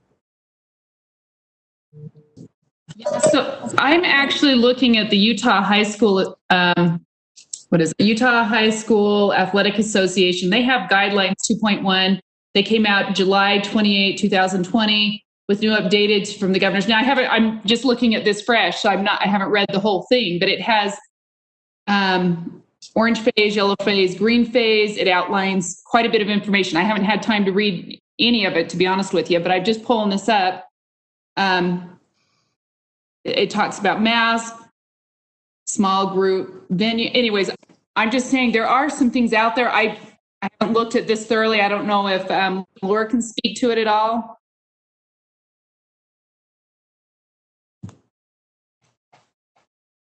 Chair, you okay? Yes. Yep.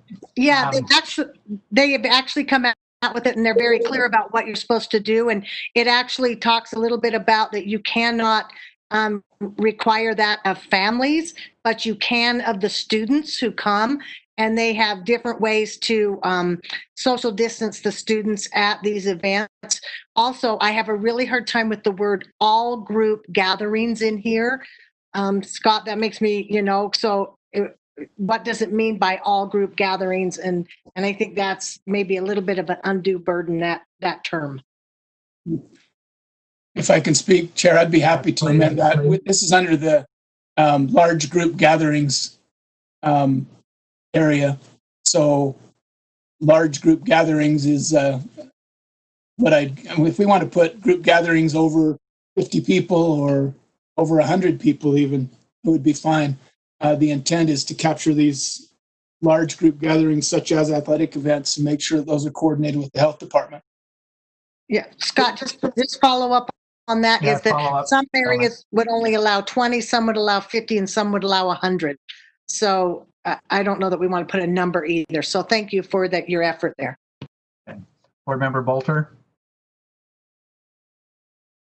Thank you. I just wanted to comment. I know that last week, my husband and my son, who are reffing soccer for high school, they both had to do a mandatory meeting and training through the High School Athletic Association. And the majority of it was dealing with COVID and different things. So I didn't pay attention to the training because I wasn't part of that, but I came in and out every once in a while, and that's what they were discussing. So if they're doing that for soccer, I would think that they would also be doing that for the other sports as well. Okay. I'm not seeing any other comment. Board Member Bolter, your hand's still raised. So the proposed amendment to the existing requirement, I'm going to call for a vote on this. Yeah, could I? Your hand's raised. Yeah, just a quick comment. And I don't know how other people have approached this, but I spoke directly to our local health department yesterday, asked these questions directly, and got the answers that I'm reporting to you. So that's the information I have. This puts no burden on LEAs that are actually doing what's in that requirement.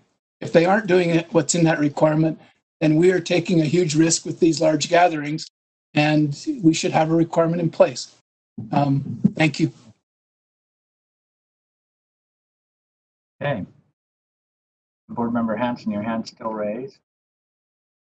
I'm not seeing any other hands, so we're going to vote on this. The motion before the board is to amend the existing requirement under large group gathering where it says state required to read. LEAs submit a plan to local health departments in advance of all group gatherings, including athletic events, which include a plan for limited attendance, distancing, facial coverings, contact tracing, assigned seating, and enforcement. Yeah, no. Board members, all at this time, please vote. This is Board Member Nielsen. I vote no.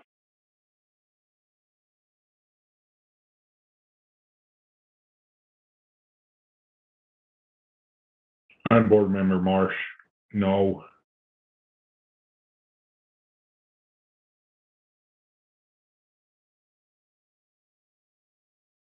The motion does not pass. The yes votes are Board Members Hanson, Board Member Thorpe, Board Member Gravitt, Board Member Belknap, Board Member Cannon, Board Member Newell, Board Member Lear. I don't see your vote. I vote aye. Okay. So the ayes, did you? Okay. Board Member Lear's an aye. The noes are Board Member Bolter, Board Member Marsh, Board Member Haynes, Board Member Earl, Board Member Nielsen, Vice Chair Cummins, Board Member Huntsman. Did you get that, Lorraine? Yes. Okay, thank you. Okay, moving along as we're going through the plan, the next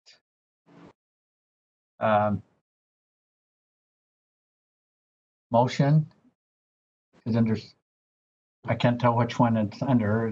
It's under the requirements, but I can't pick up the section.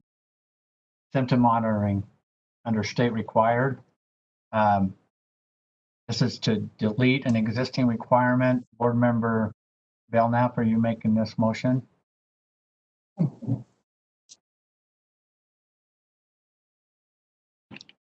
Yes.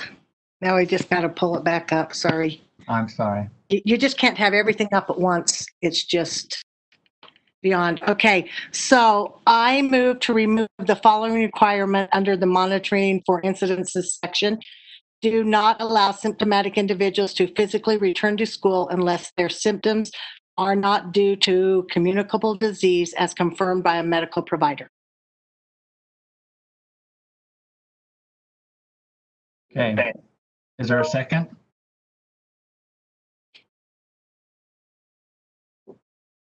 Second.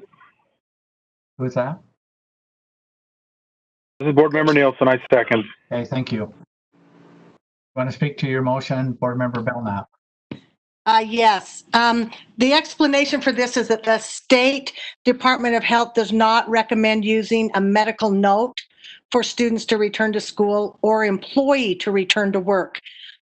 This actually aligns in the Utah COVID-19 school manual and recommendations for the general public also.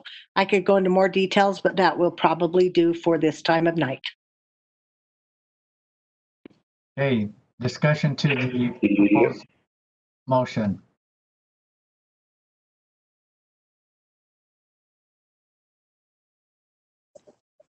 Okay, Board Member Scott Hanson. So I'd appreciate some clarification. So a symptomatic individual, if someone reports that they have a fever, we're not going to allow them to come to school. But while they're still symptomatic, so the next day, if they come and report they still have a fever, they can come back to school. Board Member Belknap, you want to respond? Yeah, I'm looking at, no, that is not exactly what I would be looking at here, Scott. And maybe for some clarity, would it be okay if I asked Tiffany to give me just a little more clarity? Yes. Maybe I should have, so. Okay, Tiffany, are you available? Sure.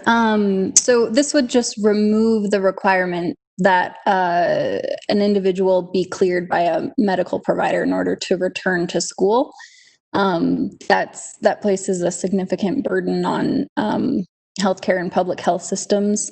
So medical providers have seen this and are concerned, and it also conflicts with what's in the State Department of Health's manual. So again, my question is then we'd allow symptomatic individuals to come back to school then? No. Or should we just take off the part that says it shouldn't be confirmed by a medical provider, or? It would just be that our requirements are silent on it, and it allows for the State Department of Health and the local departments of health to govern the quarantine and isolation protocols, all of that space, rather than getting specific.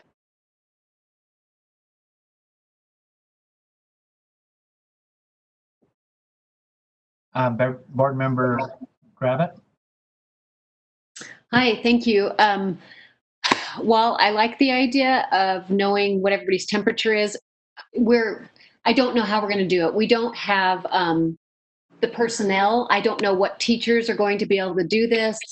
Unless we have. That's not my motion. That's the next one, Scott's. Oh. Mine is just to remove the one up above. Sorry to interrupt you. Okay, no, thank you for interrupting. I'm so sorry. Bye. Okay. I'm not seeing any other hands raised.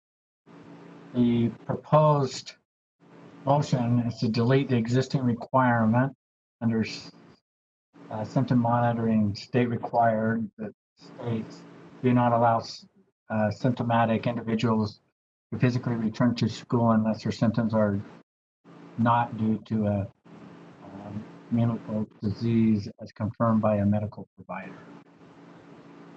Oh, you got a hand up. Board Member Earl. Sorry, I do have a question. So this is kind of an equity issue, if I'm understanding it, where individuals may not have easy access to medical provider in order to get the note in order to return back to school. It's both, and Part of overloading our medical. Okay, 1 second. Sorry.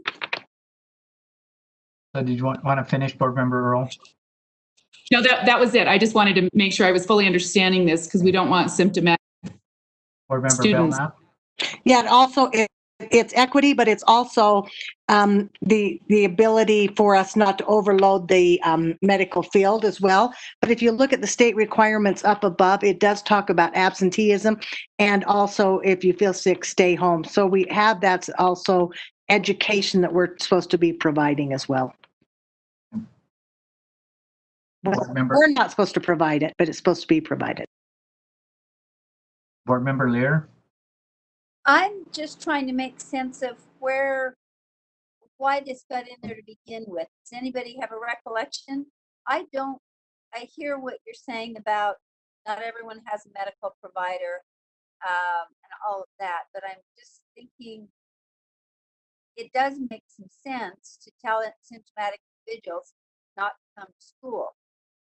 So I'm just wondering does anybody know where it originated or where it came from, why we put it in the first place?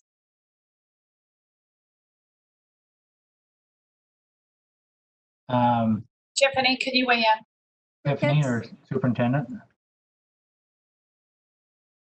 How did this get in here in the first place? I guess the question. Well, it just came through that process, that cross-functional group. And I think it was just an attempt to address the quarantine and isolation protocols kind of before they had been fully fleshed out and developed. So I can't remember the exact language before it went through the Utah Leads Committee process, but this was actually the only requirement that was changed through that process. And it was changed to this language that you see here. However, since then, the philosophy and approach has shifted yet again to not require a medical provider. So just let me clarify one. So we had a requirement in there. It might be in some LEA plans. We've since learned because of science and medicine and medical professionals that this is not a good idea. So we're going to change it midstream. Is that right? That is the recommendation from the health community to eliminate this requirement because it's not. That seems a little inconsistent with what we've been doing and our concern for consistency and plans that are already in place. But okay, at least I understand. Thank you. Board Member Hanson, your hand is raised. Yeah, I'm just wondering, we were talking about the quarantine requirements, and the only quarantine requirements that I know about are in that document that the health department put out, the schools, the COVID schools handbook. But we just said to look at that as a reference. So is there any requirement when we get rid of this that has to do with quarantine? Or how do we govern that? I think this is symptom monitoring. Not Superintendent? quarantine, unless I'm looking at it incorrectly.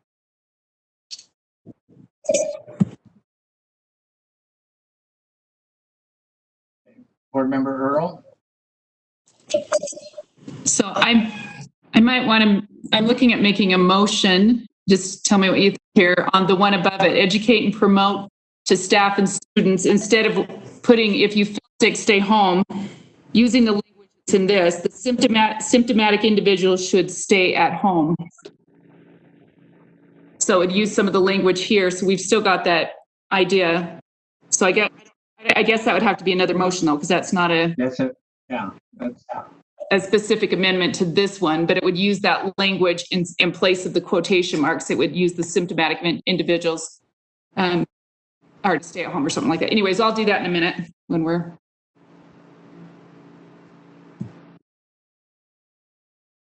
okay. Board Member Lear, your hand's still raised? No, yes, I guess I'm just really troubled that we're changing this right now in the midst of decisions that have already been made. I just can't get past that. But I'm thinking.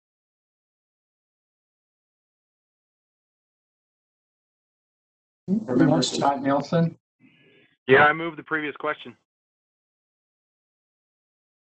Okay, we have a motion to end debate. Is there a second? Second. Okay. We have a motion to end debate.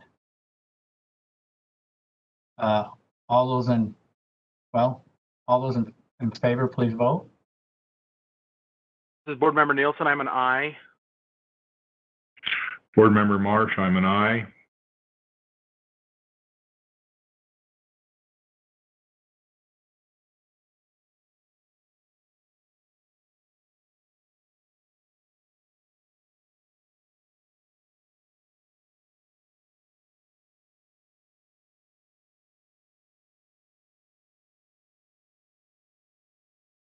Vice Chair Brittany Cummins, I'm seeing 10 votes to end debate. Is that your count? Yes. Does it have to be 2/3 to end debate? Is that right? Yes. Sorry, that's actually 11. 11. Yep, I got the 11 now.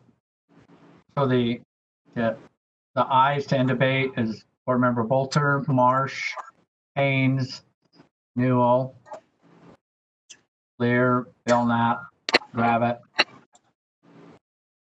Earl, Board Member Nielsen, Vice Chair Cummins, and Member Huntsman. The nays are Board Member Hanson, Board Member Thorpe, Board Member Cannon. Did you get that okay, Lorraine? Yes. Okay. All right, the motion before the board. Oh, I guess we need to clean up our votes here, take them off. All right. Okay, the motion before the board is to delete the existing requirements that read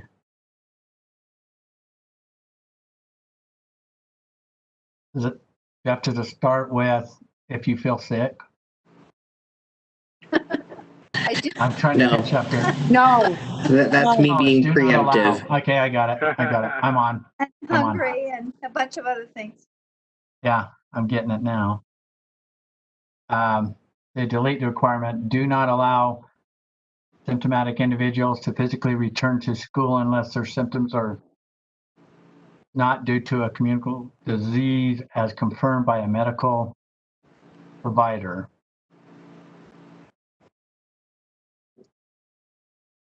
Okay, all those, this is to delete this existing requirement. Board members, please vote. Board Member Nielsen, I'm an aye. Board Member Marsh, I'm an aye also.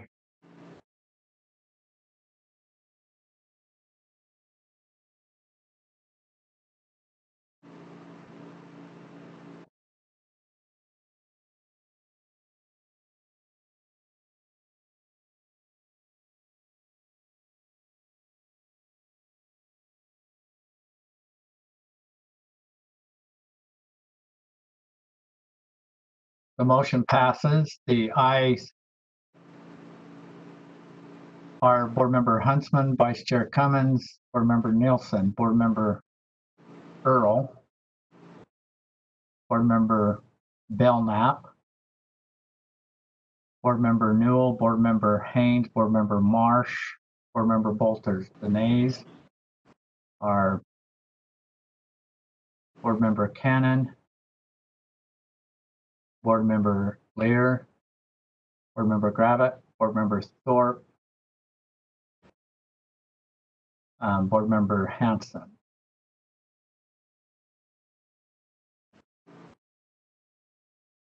Are we good to move on, Lorraine? Yes. Okay.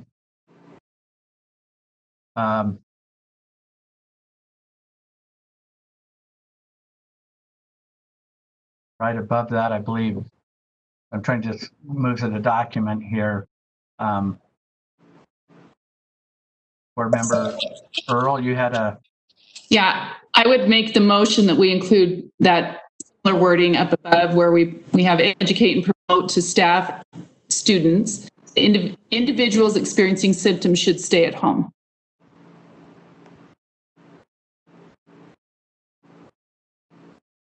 okay, that's amending existing requirement. Is there a second? I'll second. Lear. Second, yeah. Okay, I have plenty of seconds. Do you want to speak to your motion, Board Member Earl?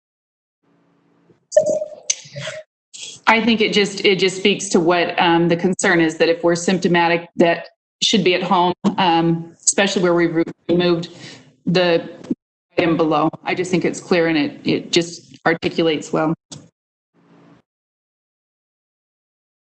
Okay, discussion to the motion. Board Member Nielsen, your hand is raised. I'm sorry, it shouldn't be raised. Let me fix that. Okay, Vice Chair Cummins.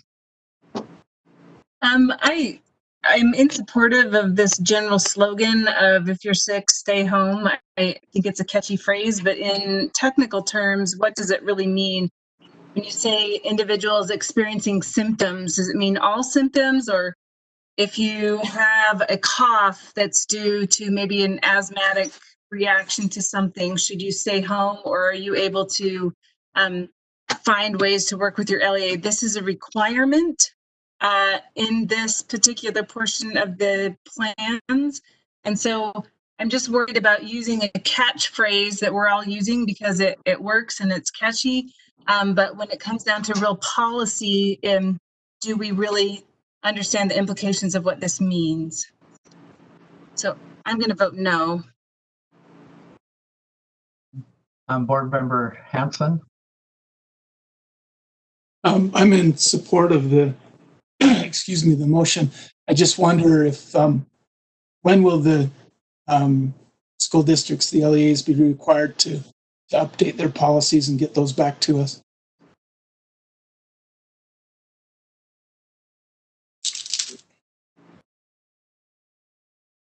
Board Member Earl, your hand's still raised. Yeah, so I do have a question for Superintendent Dixon. So the phrasing that is used, so it's if you feel sick, stay at home. Tell me how broadly are districts using that as far as in their literature? I think Brittany has a good point there. If this is already a coined phrase or something that's understood already, there may be issues with trying to change that. May I respond, Chair Huntsman? Yes, please. I think it's all very related, and some have catchy phrases. Most have charts or pictures, videos that talk about symptoms. So it's the symptoms that you see related to COVID, and that's what they're really talking about here. Do you think we need to articulate that, experiencing symptoms related to COVID? Or do you think it just... No, I think it's clear. I think everybody understands it. Everything I've seen in the plans and on the website, on their websites, make it clear. So it wouldn't be a huge change for individuals or I don't know. a burden? Tiffany can weigh in, but everything I've seen, I think they just understand what symptoms are. But if you want to clarify it by COVID, I think that's fine.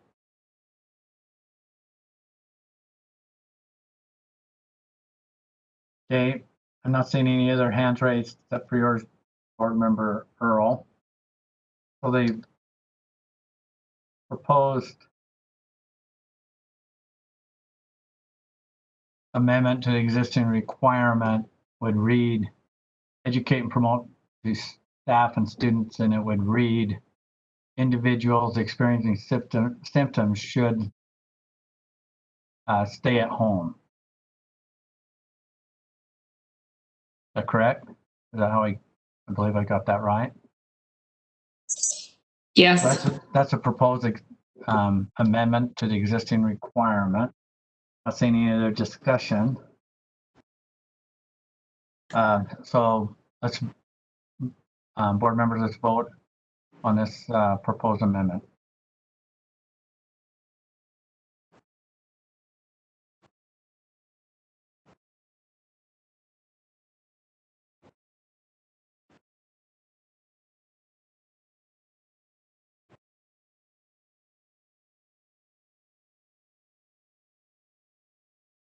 Board Member Marshall, vote yay. Yeah, this Board Member Nielsen, I vote aye. Okay. The motion passes. Board member, the yay votes are Board Member Nielsen, Board Member Earl, Board Member Hanson, Board Member Thorpe, Board Member Gravitt, Board Member Belknap, Board Member Lear, Board Member Cannon, Board Member Newell, Board Member Marsh, you were yay, weren't you? Yes, sir. And Board Member Bolter. The nays were Board Member Haynes, Vice Chair Brittany Cummins, and Member Huntsman. So motion passes. Okay, we are still moving on. The next is right below that, is to add a new requirement. And Board Member Scott Hanson, you have a motion? Thank you. Yes, I move that we add a requirement to whatever section this is, monitoring symptoms, I believe, to implement daily in-school temperature checks for all students, teachers, administrators, and staff. There's a second?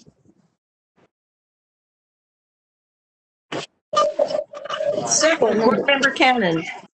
Okay. I have a motion and a second. Do you want to speak to the motion, Board Member Hanson? Yes, please. I think this is an inexpensive and fairly non-intrusive way to keep sick children and sick staff out of the school and prevent the spread of COVID in light of the lack of distancing and some of the other measures that we haven't been able to take. I think this is a small measure that can be taken that will be effective in keeping symptomatic people out of the school. I think there's been a general lack of, I guess, consensus in the or belief in the reliability of having parents or guardians confirm each day that there aren't symptoms. And I think this would be an effective measure in doing that. I believe we have CARES money that can pay for the very inexpensive no contact thermometers that are required, and nothing would need to be recorded, just symptomatic kids quarantined and kept away from healthy kids. Well, thank you. Okay, discussion to the motion. Board Member Scott Nelson. So it sounds nice, but I disagree with this, and a couple of reasons why. Some of our large high schools have 3,000 students. It seems to me it'd be very cumbersome to try to get all of them. If we miss, let's just say 20 of them, do we have a hall monitor going around checking temperatures? Students, and what temperature are we talking about here? Are we saying that if you are above 98 degrees that you are symptomatic, or 100 degrees? Kind of where do we draw the line as far as determining whether or not someone may be sick? So I don't think it's something that would be feasible in our schools. That's all. Okay. Board Member Lear. I have an amendment. Okay. It would read, I would say, implement daily, delete in school, delete, or so it would say, implement daily temperature checks for all students, teachers, administrators, and staff. And that's not as silly as it sounds. I'm working with, or I heard from one school that is doing exactly that, and directing parents at home to check their children's temperatures. It's on your honor. So it's the trust of local control at the very lowest level. But it requires parents to pay attention to that every day. And it wouldn't be intrusive. It would be their own parents. And yes, it's an on your honor system, but it's better than nothing at all. So I come to think it's a pretty good idea. Board Member, well, we don't have a second on the proposed amendment yet, Board Member Lear, but I didn't want to interrupt you because you were. That was nice of you. I could hear you very loud and clear. So is there a second? Right? Is there? Second, Board Member Cannon. Okay, we have a second. Do you have any other discussion to the motion, Board Member Lear? I do not. I just did it all in one swell swoop. Okay. We have a proposed amendment discussion to the amendment. Board Member Earl. Yeah, this question is for Tiffany and maybe Superintendent. As you went through these plans, was this something that you saw written into plans? Was it something that wasn't very frequently written into plans? I'm just wondering how many schedules this is, reworking of programs and the way things function at schools that this is going to affect. And then I also have a question. I think what Board Member Lear is saying, we're already asking for parents to, up above, assist families access to thermometers or conducting symptom checking out. So there seems to maybe be some repetition there, expectation. Superintendent, do you want to respond to Board Member Earl's question? I can speak to the district plans that I saw, and then Tiffany can weigh in, but basically we saw more protocols and the expectations that parents would check these symptoms at home, and that staff and teachers would do the same, that everybody coming into the building would follow the protocol before they get to the door of checking for symptoms. I did see a couple where they are having staff log in, so there's just a little form that they fill out, and I think there was another district I saw that they have a questionnaire for students that they go through each day. It's sort of like, what it reminded me of is when I've gone to clinic or something, or a physical therapist, and you walk in and they ask you the questions. So it seemed like some teachers would do that with their whole class and just indicate that if anybody felt any of these symptoms, there was a protocol. So before you get to the door, that's the expectation. And I think that was pretty consistent throughout. Board Member Scott Nelson. I don't have a question. My hand up. I apologize. Yeah. So I may follow up on with that. So this would take some adjusting or some changing for districts. Is that accurate then? Some districts, I guess. I guess I would need clarity from Board Member Lear if she's expecting that once they work in for these temperature checks take place. And you were breaking up, Sid, so I didn't quite hear that. I'm sorry. I said I would probably be clear. There's somebody else with their mic. I think it's Board Member Davis. There we go. Thank you. I guess I would need clarity from you, Board Member Lear. If I think the question is, would this change practice? And if you're now saying that when they enter the door, everybody has to be checked, yes, definitely that would change the practice and take a lot of time. I'm not saying that. I'm saying that the LEA directs parents that we would, or rather, I don't know if it directs, I guess I would say directs, say to parents, check your children's temperature before they come to school. Say to the employees, check your temperature before you come to school. I don't think it's any more onerous than the item that we just passed, that we have new medical information. And we have medical information now that temperatures matter. Temperatures are a strong indicator of COVID. And I think it strikes a good balance between an unrealistic expectation, even with all of our brand new thermometers that I understand we have. It's a pretty big expectation to have somebody at the door checking all temperatures. And even though you don't have to put the old-fashioned thermometer in a kid's mouth, it could feel intrusive. So I feel like the direction to parents, check your children's temperature, and employees, it's a pretty reasonable balance when we know it's so important. Can I follow up, Chair Huntsman?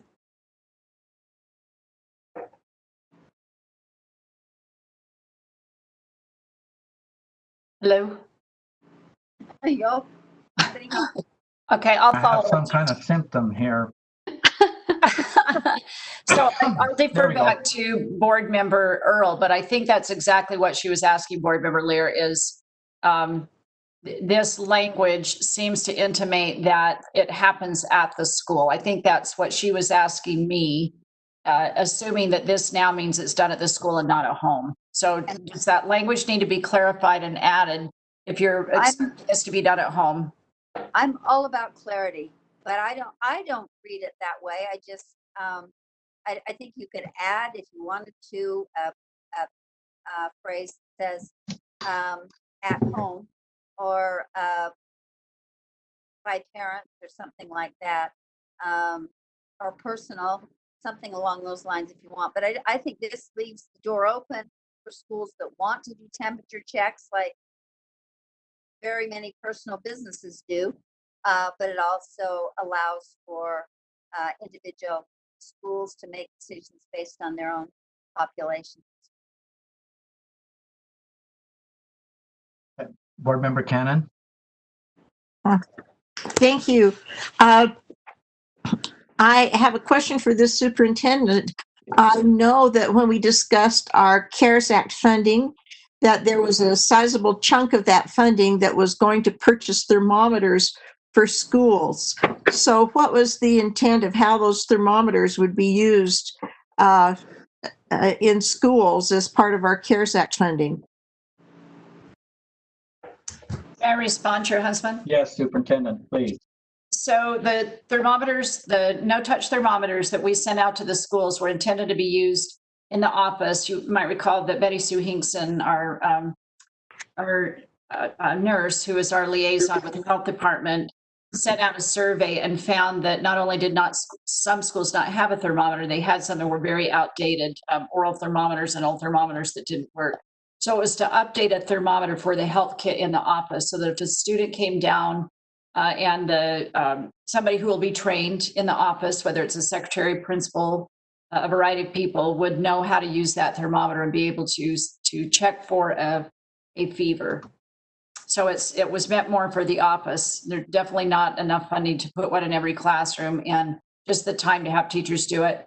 So there, I would ask if I may extend Chair Huntsman to have us just look up at the first couple of bullets and see if there's a way to clarify by adding to some of those, like establish a plan to assist families in conducting symptom checking at home, including the taking of temperatures. Because then it does talk about thermometers in that very next bullet.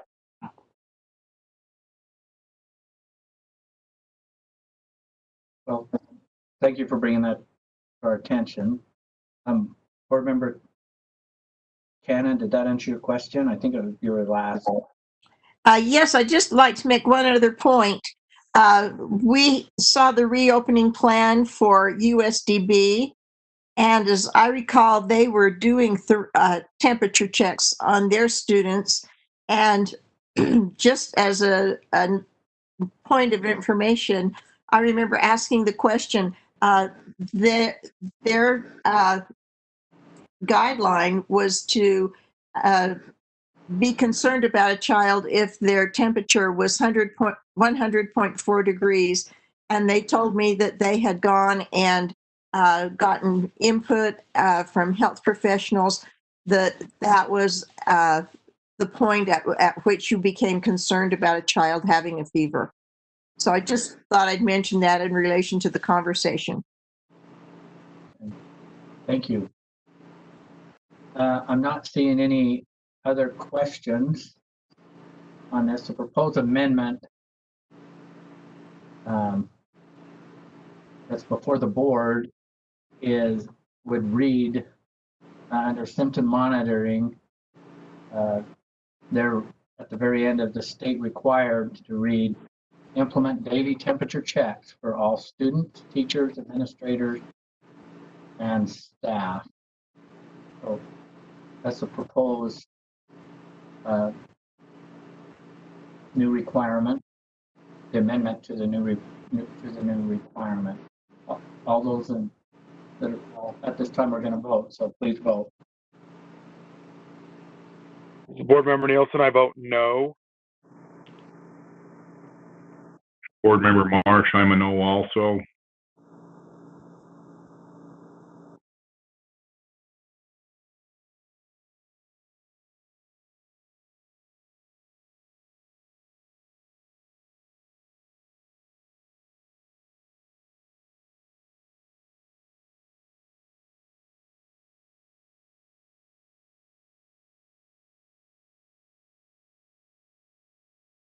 If the motion doesn't pass, the yeas for the proposed amendment, I should say.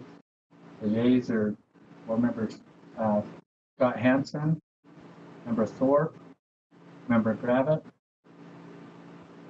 Member Lear, Member Cannon, Member Davis, Member Newell.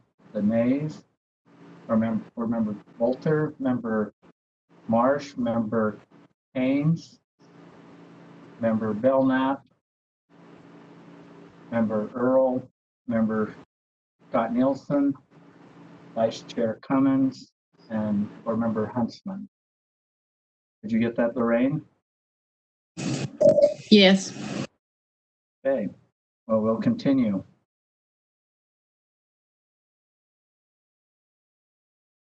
I think we have to vote on this, don't we?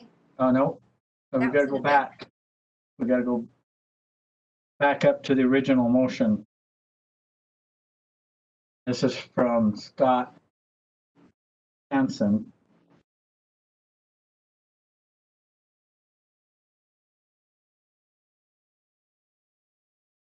And the original motion is to add the new requirement to read, implement daily in-school temperature checks for all students, teachers, administrators, and staff. I'm not seeing any discussion to the motion. Some board members, you still have your last voting on your screen. So seeing none, we're going to vote on this. The proposed motion is to add the new requirement, implement daily in-school temperature checks for all students, teachers, administrators, and staff. For board members at this time, please vote.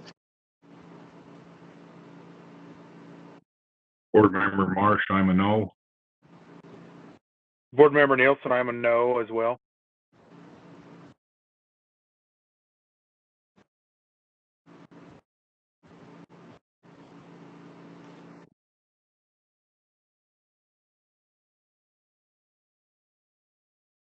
The proposed amendment did not pass. The ayes for the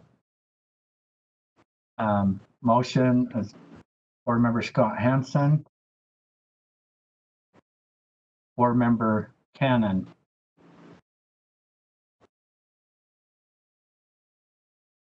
The nays are Board Member Bolter, Board Member Marsh, Board Member Haynes, Board Member Newell, Board Member Davis, Board Member Lear, I believe, because you don't have your hand up. That's correct. Board Member Belknap, Board Member Gravitt, Board Member Thorpe, Board Member Earl, Board Member Scott Nielsen, Vice Chair Cummins, and Board Member Huntsman. And do you have that, do you have that, Lorraine? I do. Okay, thank you, Lorraine. Okay, moving on. Next, under containing potential outbreaks, we have a proposed new requirement, and this is a motion from Board Member Davis, calling a motion 17. Board Member Davis.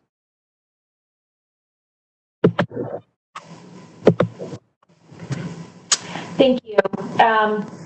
So under state required, after contact with an individual testing positive, I move that we add proactively prepare a list of high-risk individuals, including students and staff for each school prior to the first day of instruction. And I'd like to speak to the motion. We got to get a second first. I'll second. Okay, Board Member Hanson is the second. Board Member Davis, please speak to the motion. Sure. This actually came from a recommendation from someone working in the county health department when was asked, what can we do to help? I did not know this, but apparently when they do initiate contact tracing, they will start with the group of the most vulnerable people medically in the building, the area.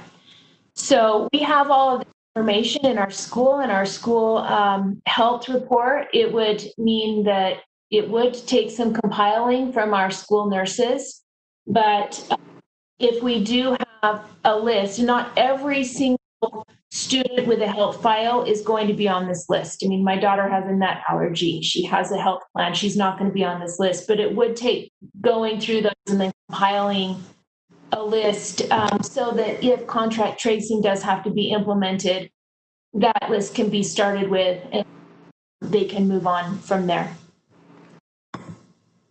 Okay, thank you. Discussion to the proposed motion. Board Member Hanson. I just, excuse me, we are going to have COVID positive tests. We'll have them soon. The more we can do to be prepared so that when the health department contacts the schools and says we have a positive test, we can hand them information and move quickly. I think the better off we'll be. So this seems like something that we can do proactively.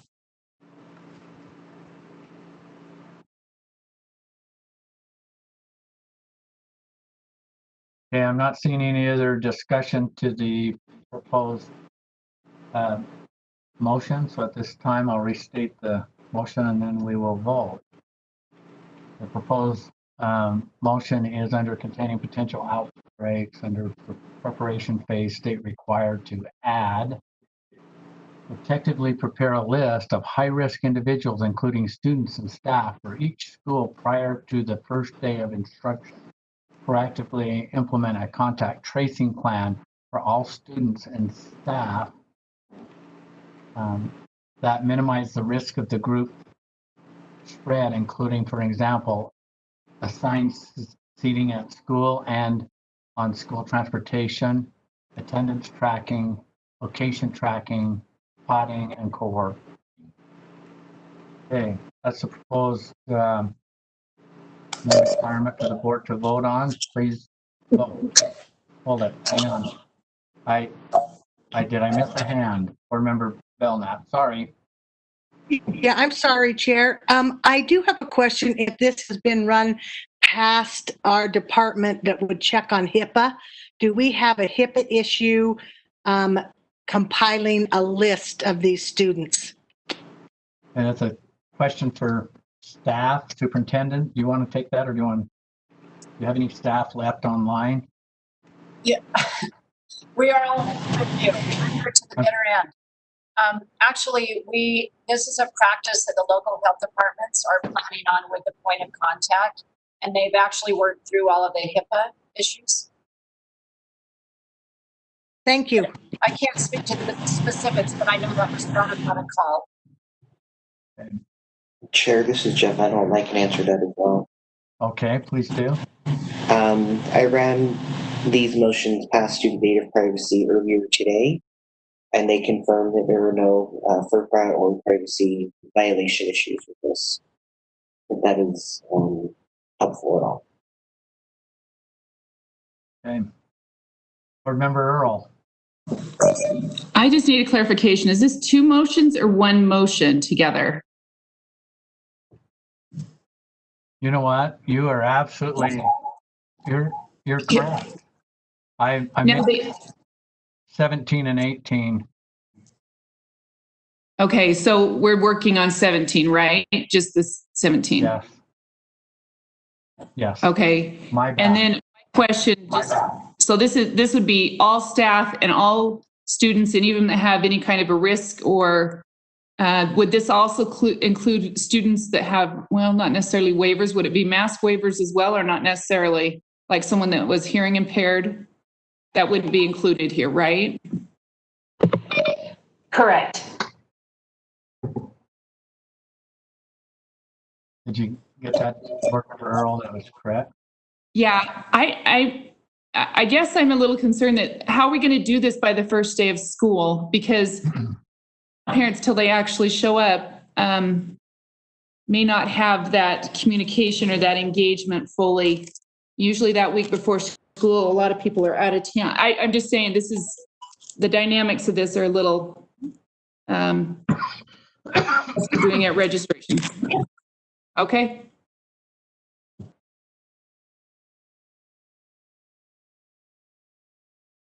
Okay. Cindy's your hand up for a reason. Yeah, sorry, Jenny cut out a little bit there, but certainly that would be the case with new move-ins or new kindergarten students or things like that are brand new, but most files are already in place. Okay. So the proposed new requirement would read under containing potential outbreak preparation phase. Your state requirement, if we would add protectively prepare a list of high-risk individuals, including student and staff for each school prior to the first day of instruction. That is the proposed new requirement. Not seeing any hands up at this time, so board members, please vote.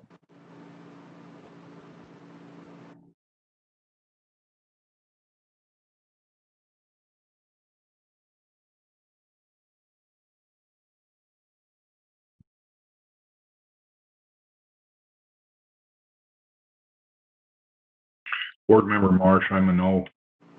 This is Board Member Nielsen. I am a no.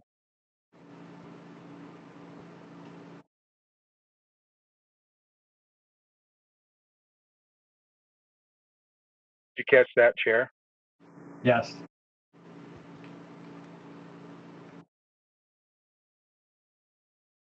The motion does not pass. The aye votes are Board Member Scott Hansen, Board Member Thorpe, Board Member Kravitz, Board Member Belknap, Board Member Lear, Board Member Cannon, Board Member Davis. The noes are Board Member Bolter, Board Member Marsh, Board Member Haynes, Board Member Newell, Board Member Earl, Board Vice Chair Cummins, Board Member Huntsman. Okay, the next one is in that same section. This is Board Member Davis. Adding a new requirement. Okay. Thank you. So This new one is, the language here, proactively implement a contact tracing plan for all students and staff that minimizes the risk of group spread, including, for example, assigned seating at school, school transportation, attendance tracking, location tracking, potting, and cohorting. And I'd like to speak to the motion. Okay, do we have a second? Second. I'll second. Okay, do you want to speak to the motion, Board Member Davis? Thank you. We have had many, like, I don't know, requests of people to just asking us, can we get contact tracing plans in place? And, you know, ran this by our local board member. A lot of these things we're doing already. We already have seating charts. We, as we have already asked for seating charts on buses, things of that nature.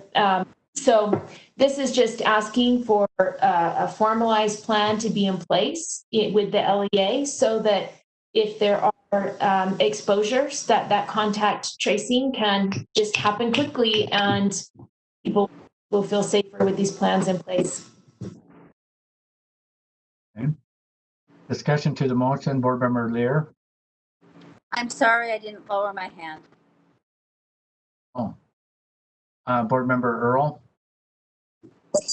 Can you explain to me what we mean by location tracking? Anyways, what is that concept referring to?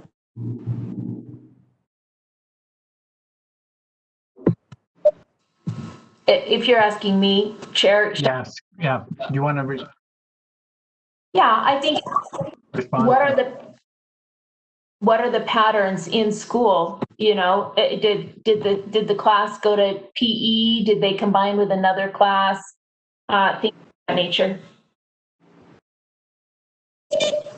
Okay, so this tracking, tracing, are we putting devices on kids that track them? This kind of a thing, so we know who to contact with? No. So this is a question for Superintendent Dixon. Then the ones I reviewed and I thoroughly went through, they're in my area. I didn't go through every, but most of them have this kind of a thing already built into them. It seemed like this is something they're already doing. Did you experience that, or was there an element of that missing? A lot of them did the cohorting the situation. These are part of the mitigation tactics that were in that blue box, and then they're explained in other places as well, I believe. Like I say, Tiffany read more than I did, but the ones I saw, the district plans definitely played this out in the mitigation tactics. Okay, thank you.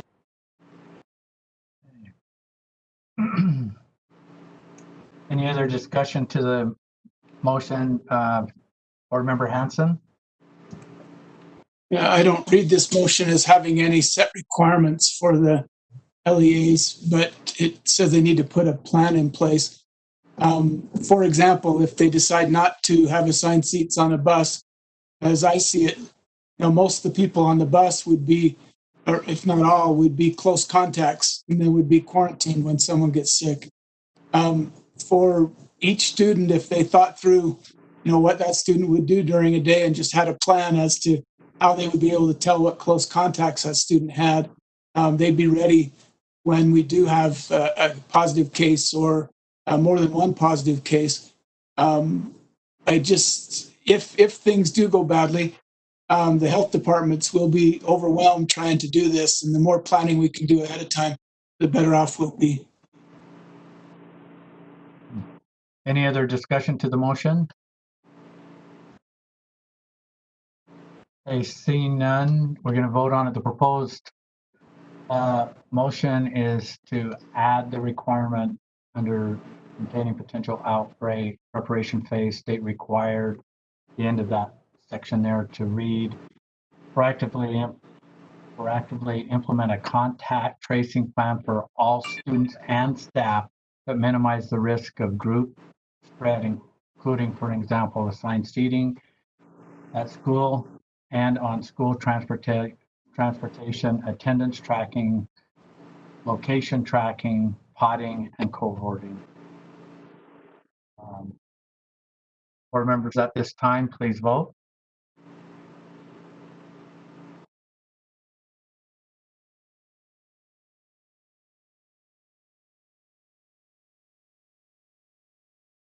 This is Board Member Nielsen. I am a no.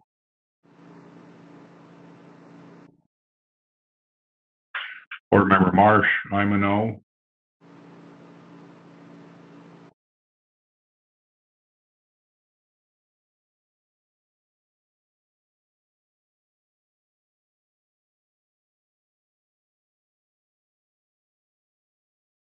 Okay, the motion does not pass. The ayes are Board Member Hanson, Board Member Thorpe, Member Gravitt, Member Belknap, Member Lear, Member Cannon, Member Davis. The nays are Board Member Bolter, Board Member Marsh, Board Member Haynes, Board Member Newell, Board Member Earl, Board Member Scott Nielsen, Vice Chair Cummins, and Member Hunts. I don't see Vice Chair Cummins vote. Was she an aye or a no? Thank you.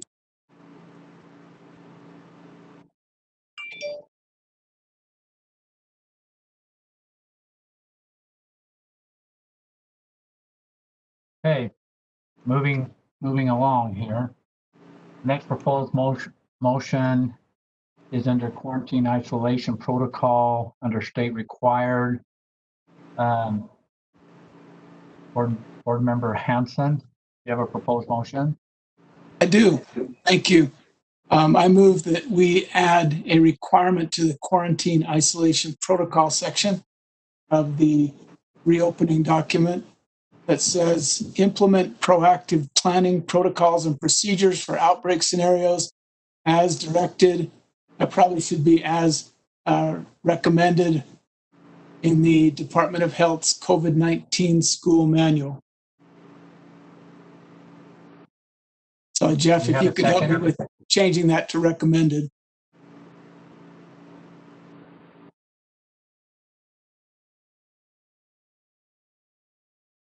Okay, that's being changed right now on here. Is there a second? Second. Have it second. Oh, Carol beat me. Okay. Carol's the winner. Awake. Okay, we have a Barely awake. motion and a second. Board Member Hanson, you want to speak to the motion? I do. If you recall, we have not adopted the Department of Health's COVID-19 school manual, but it does have several scenarios in it about what should happen when, for example, a teacher is ill or a student is ill or has symptoms or has a positive COVID test. This motion requires the LEAs to review those scenarios and put together procedures as to who would do what for each of those so that we're ready when something happens. Last chance, everyone. Take a good look at it, please. Okay. Discussion, Board Member Belknap. Yes, Scott, I really appreciate this because if they haven't put this into place, this is probably, I think this is important that they run through the scenarios.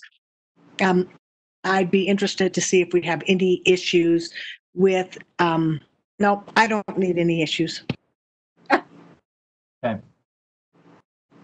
Board Member Earl. So in the handbook, it plays out scenarios and gives information there. So we're asking districts to write protocols for similar scenarios. For exactly those scenarios, yes, to consider those and to work out their own procedure for how those would be handled. Again, who, what, when, how, so that they know what they're going to do ahead of time instead of working through that when the crisis is at hand.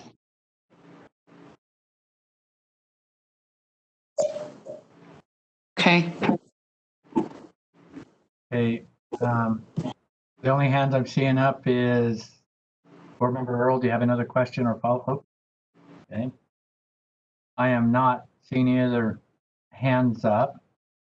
So board members prefer to vote. The proposed motion is under quarantine isolation protocol under state required to add the new requirement that would read, implement proactive planning, protocols, and procedures for outbreak scenarios as recommended in the Department of Health COVID-19 school manual.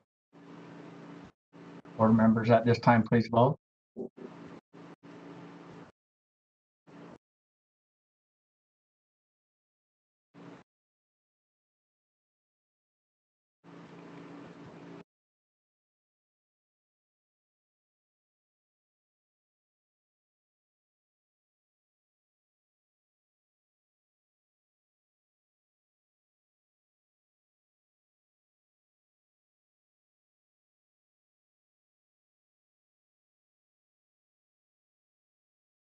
Board Member Marsh, I vote no.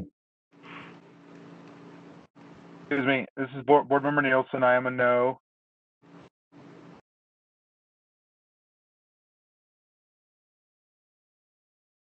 My little picture here got smaller here.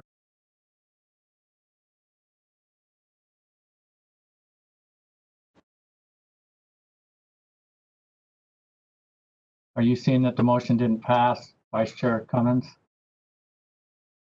It appears that the motion did pass Yeah, I'm trying with to find 9 yeses. it did pass. Yes, I believe there's 9 yes votes. Okay, I'll count them. Okay, the yeses are Board Member Scott Hansen, Board Member Thorpe, Board Member Gravitt.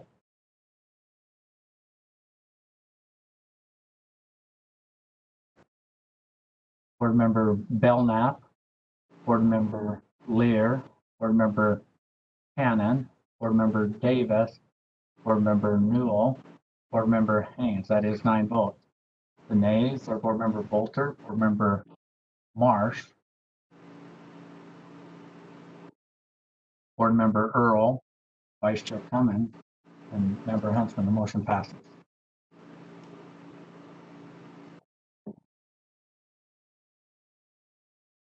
I'd have turned my camera on earlier if I knew it would have that effect, guys.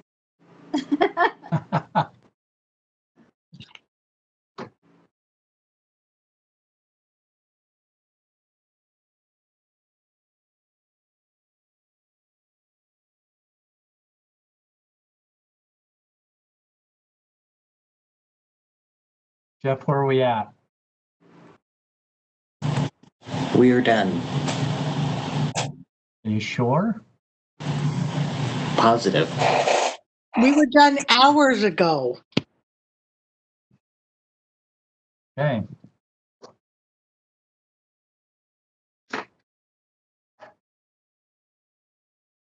I'm not seeing any other hands up.